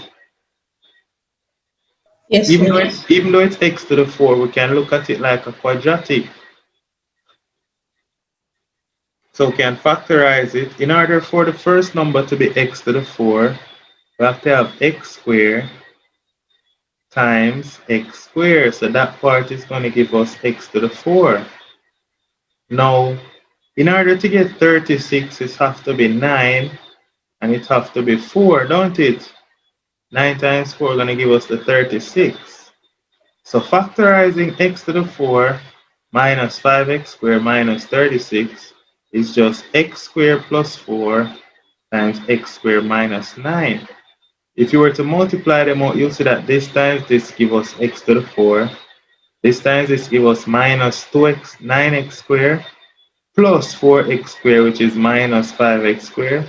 Then the 4 times the minus 9 gives us minus 36. So factorize it right. So we'll get to this part now. So what we pretty much have then is that x squared is equal to 4, negative 4. But x squared can't equal negative 4. If x squared is equal to negative 4, this has no solution. We cannot solve that. This has no solution. X squared, you cannot square a number and get the result to be negative. So if x squared is negative, that have no solution. So we're just going to look at x squared equal 9. Since x squared is equal to 9, we only have two numbers that can give us 9.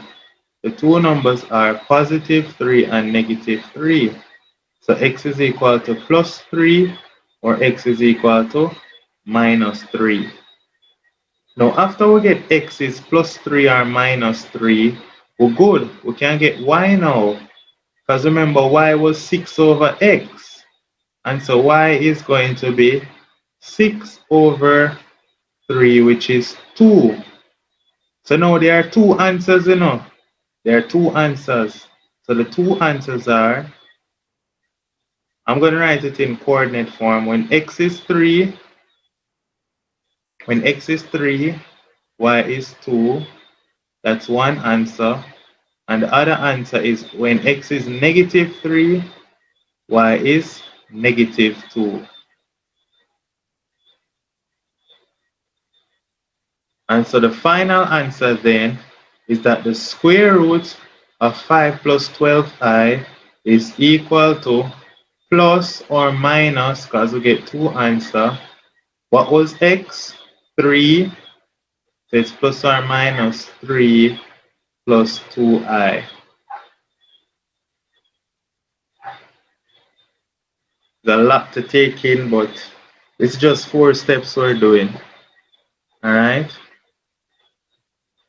So that's clear? Yes, sir.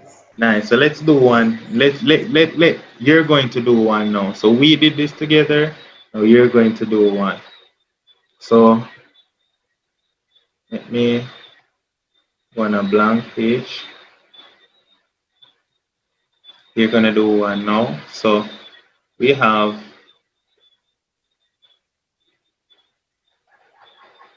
the square root of 3 minus 4i. Talk to me. Square root of 3 minus 4i. How are you gonna find that? X plus yi. Very good. X plus yi. That's step 1. Nice. So what's step 2 now? You square root both sides, so 3 minus 4i Yeah.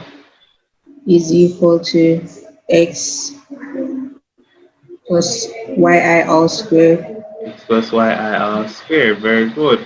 But then what is x plus yi all squared? X plus yi times x plus yi. So x squared X squared, yeah, 2 plus, plus 2xy I yeah, plus yi squared. yi all square, yep. But then what is yi all square? y I yi squared. That's y square I square. So yi all square, remember inside the bracket it's y times I. Y times I all square is y square times I square. Think of it as this. If y was 5 and I was 5, and you have 5 times 5 and you're squaring it. 5 times 5 and you're squaring it is just 25 square. Now I can tell you that 25 square is 25 times 25. The same way it would be 5 square times 5 square. It still would give us 25 times 25, right? Yes, sir. Nice. So we can rewrite that yi all square is just y square times I square. But then what is I square? -1. -1. So we just get what is y squared times -1? Negative y squared. Negative y squared. So I'm just going to write that it's x squared plus negative y squared plus 2x yi. Very good. So what do we do next? We do the simultaneous equation. Yeah, but what are the simultaneous equations? So it'll be, I think this is the real number is equal to the real number on the right Very hand side, good. and Yes, so equate the real numbers. So what are we equating there? so it would be 3x squared. So we're going to equate So x squared minus y squared, x squared minus y squared equal what? 3. Equal 3. Very good. Then what's the next equation? X squared minus y squared equal 3 because the real parts are equal. 2, then it'd be 2xy I is equal to -4i. Very good. 2x, -4. so 2xy is equal to -4. We can just dash where the i's off of each part. So Okay. 2xy equal -4. So how we gonna solve these two simultaneous equations? So we can divide the bottom part by 2. Very good. So you divide the bottom part by 2 to get xy is equal to -2. So what are you going to do next? So it'd be y is equal to -2 over x. -2 over x. Very good. Y is equal to -2 over x. Brilliant. So what you do next now? So it'd be x squared is equal to So x squared minus minus -2x squared -2 over x. Very good. Square. is Yeah. equal to 3. Is equal to 3. Very good. All right. So now when we do that and we square this, we're going to get x squared minus what's -2 squared? That's 4 +4, yeah, over over x squared. x squared, yep, and it's equal to 3. So what we do next now? So you times everything by x squared. Very good. So what's x squared times x squared? That gives us x4 x to x to the the 4, 4, yeah. and Then then negative, then that's -4x this squared. is just -4. Because Oh, 4 over x squared times x squared, the x squared cancel with this one. also Just get -4 -4, yeah, equal to 3x squared. 3x squared. Very good. What we're going to do next? Um, then we equate it to 0 to Yeah, get a so quadratic. we'll bring over the 3x squared. Very good. So we'll get it in a quadratic form. So we'll get x to the 4 minus 3x squared minus 4. That's equal to 0. 0. So now when you have three terms, it's in its quadratic form. So now, So, what times what is going to give me 4? so that'd be x squared on both sides, X squared, yeah. and then that's +3. Well, you're going to have to look at which two numbers when I times them I get 4. They're only Oh, 4 and 1. 4 and 1. So we're going to put 4 and we're going to put 1. Then we're going to say, how are we going to get -3x squared? We're going to get -3x squared if this was a minus 4x squared, this was a plus x squared. That would give us -3x squared. All right? Yes, sir. So that's how we factorize that.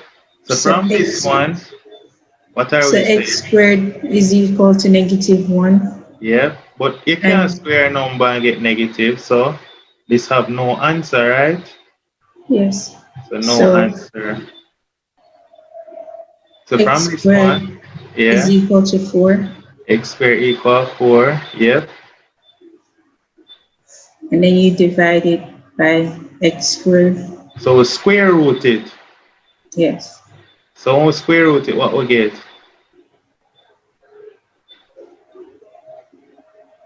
4 When we square over root 4, what we get when we square root 4? 2.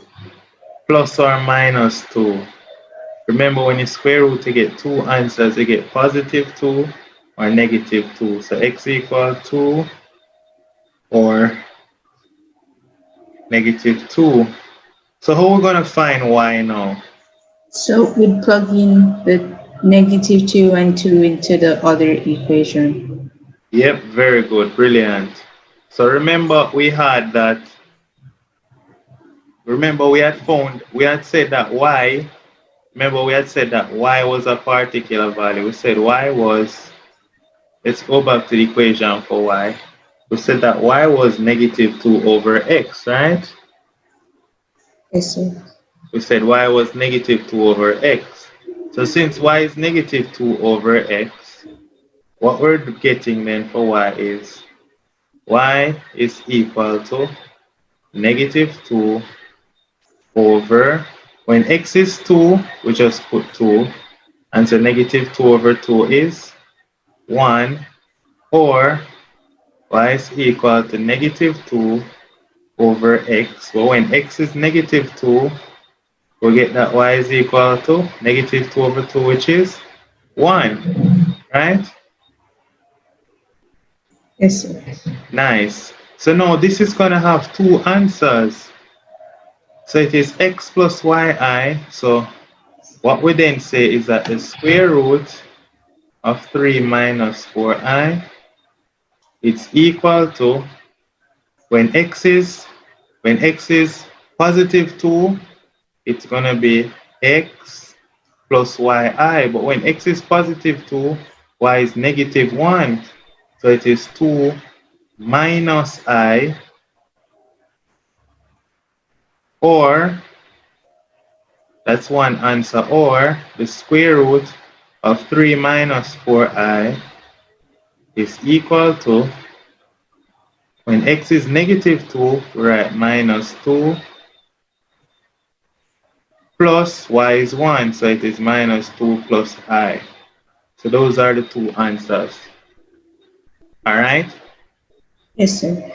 To combine it as one answer, sometimes you can just write the answer is plus or minus 2 times, oh, minus or plus, not plus or minus. In this case, I have to put minus or plus, minus or plus 2 plus I, or 2 minus, or plus 2 minus I, yeah. When you want to combine them, I would highly recommend separating them. So let me see, minus 2i plus I, yeah, and when it is a plus, it becomes plus 2i minus I, yeah. So this would be how we write it.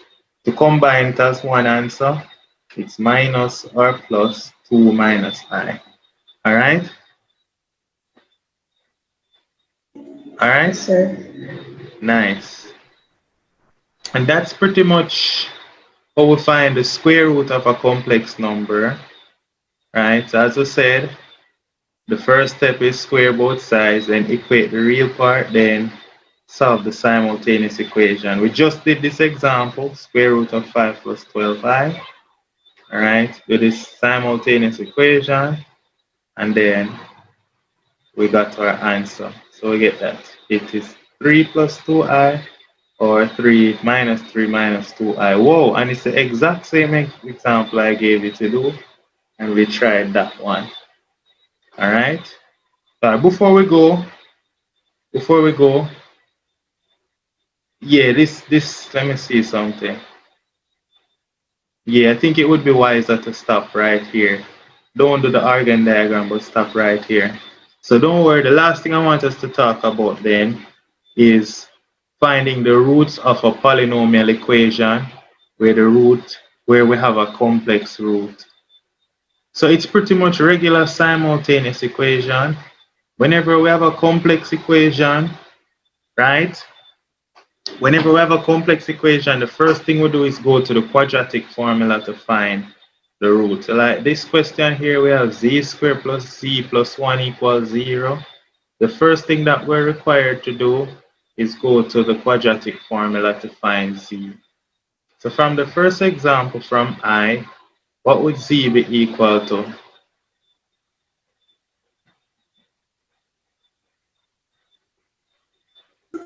Where's the equation for it?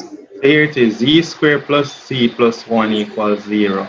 What would be z from the first equation? We're solving for z. Oh,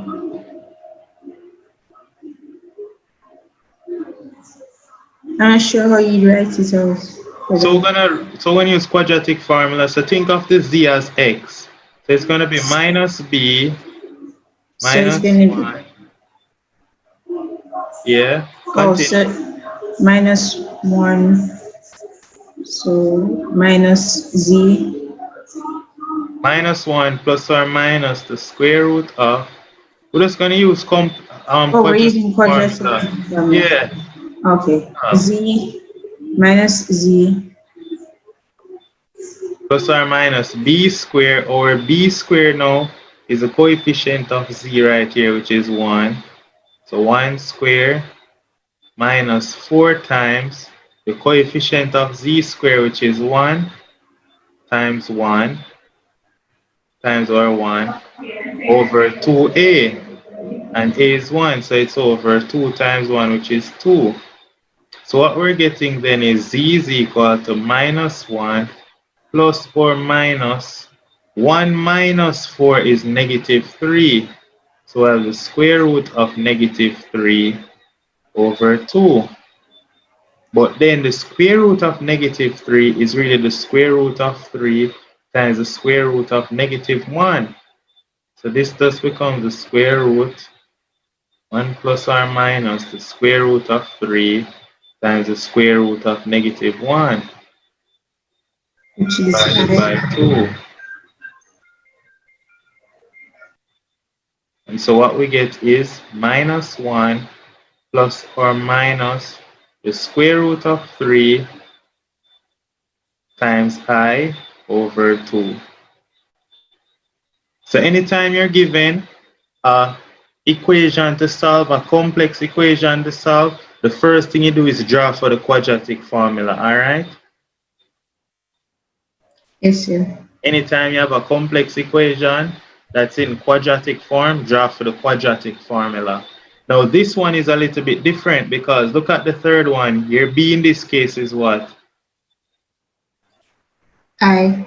I. So in this case, we will just say z is equal to minus b, so it would be minus I plus or minus the square root of I square, the square root of I square minus 4 times 1 times 2 divided by 2a. All of this divided by 2.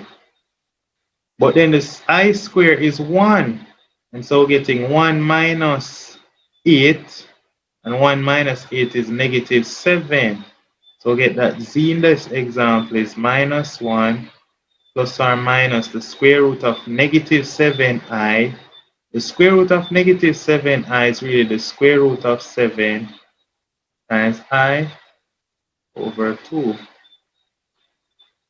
And so that would be z for the third one, using the quadratic formula. Then you have other types of polynomials such as cubic polynomials. To solve cubic polynomials, so from unit 1 we'd have to do polynomial division in order to get the first factor of f of z. But in this case they give us the first factor, then we can do polynomial division of this equation in order to get the quadratic factor. So pretty much all we're saying is to solve this equation is the same as how we would solve it if it was just a regular x. Alright? So to solve this complex equation is the same as how we would just solve regular quadratic equations or regular cubic equations. That's all we're saying. Alright? Yes, sir.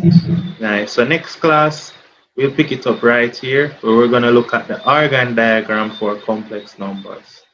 So I'm going to send you the notes, all of these notes, and no practice questions as yet because I have one big worksheet.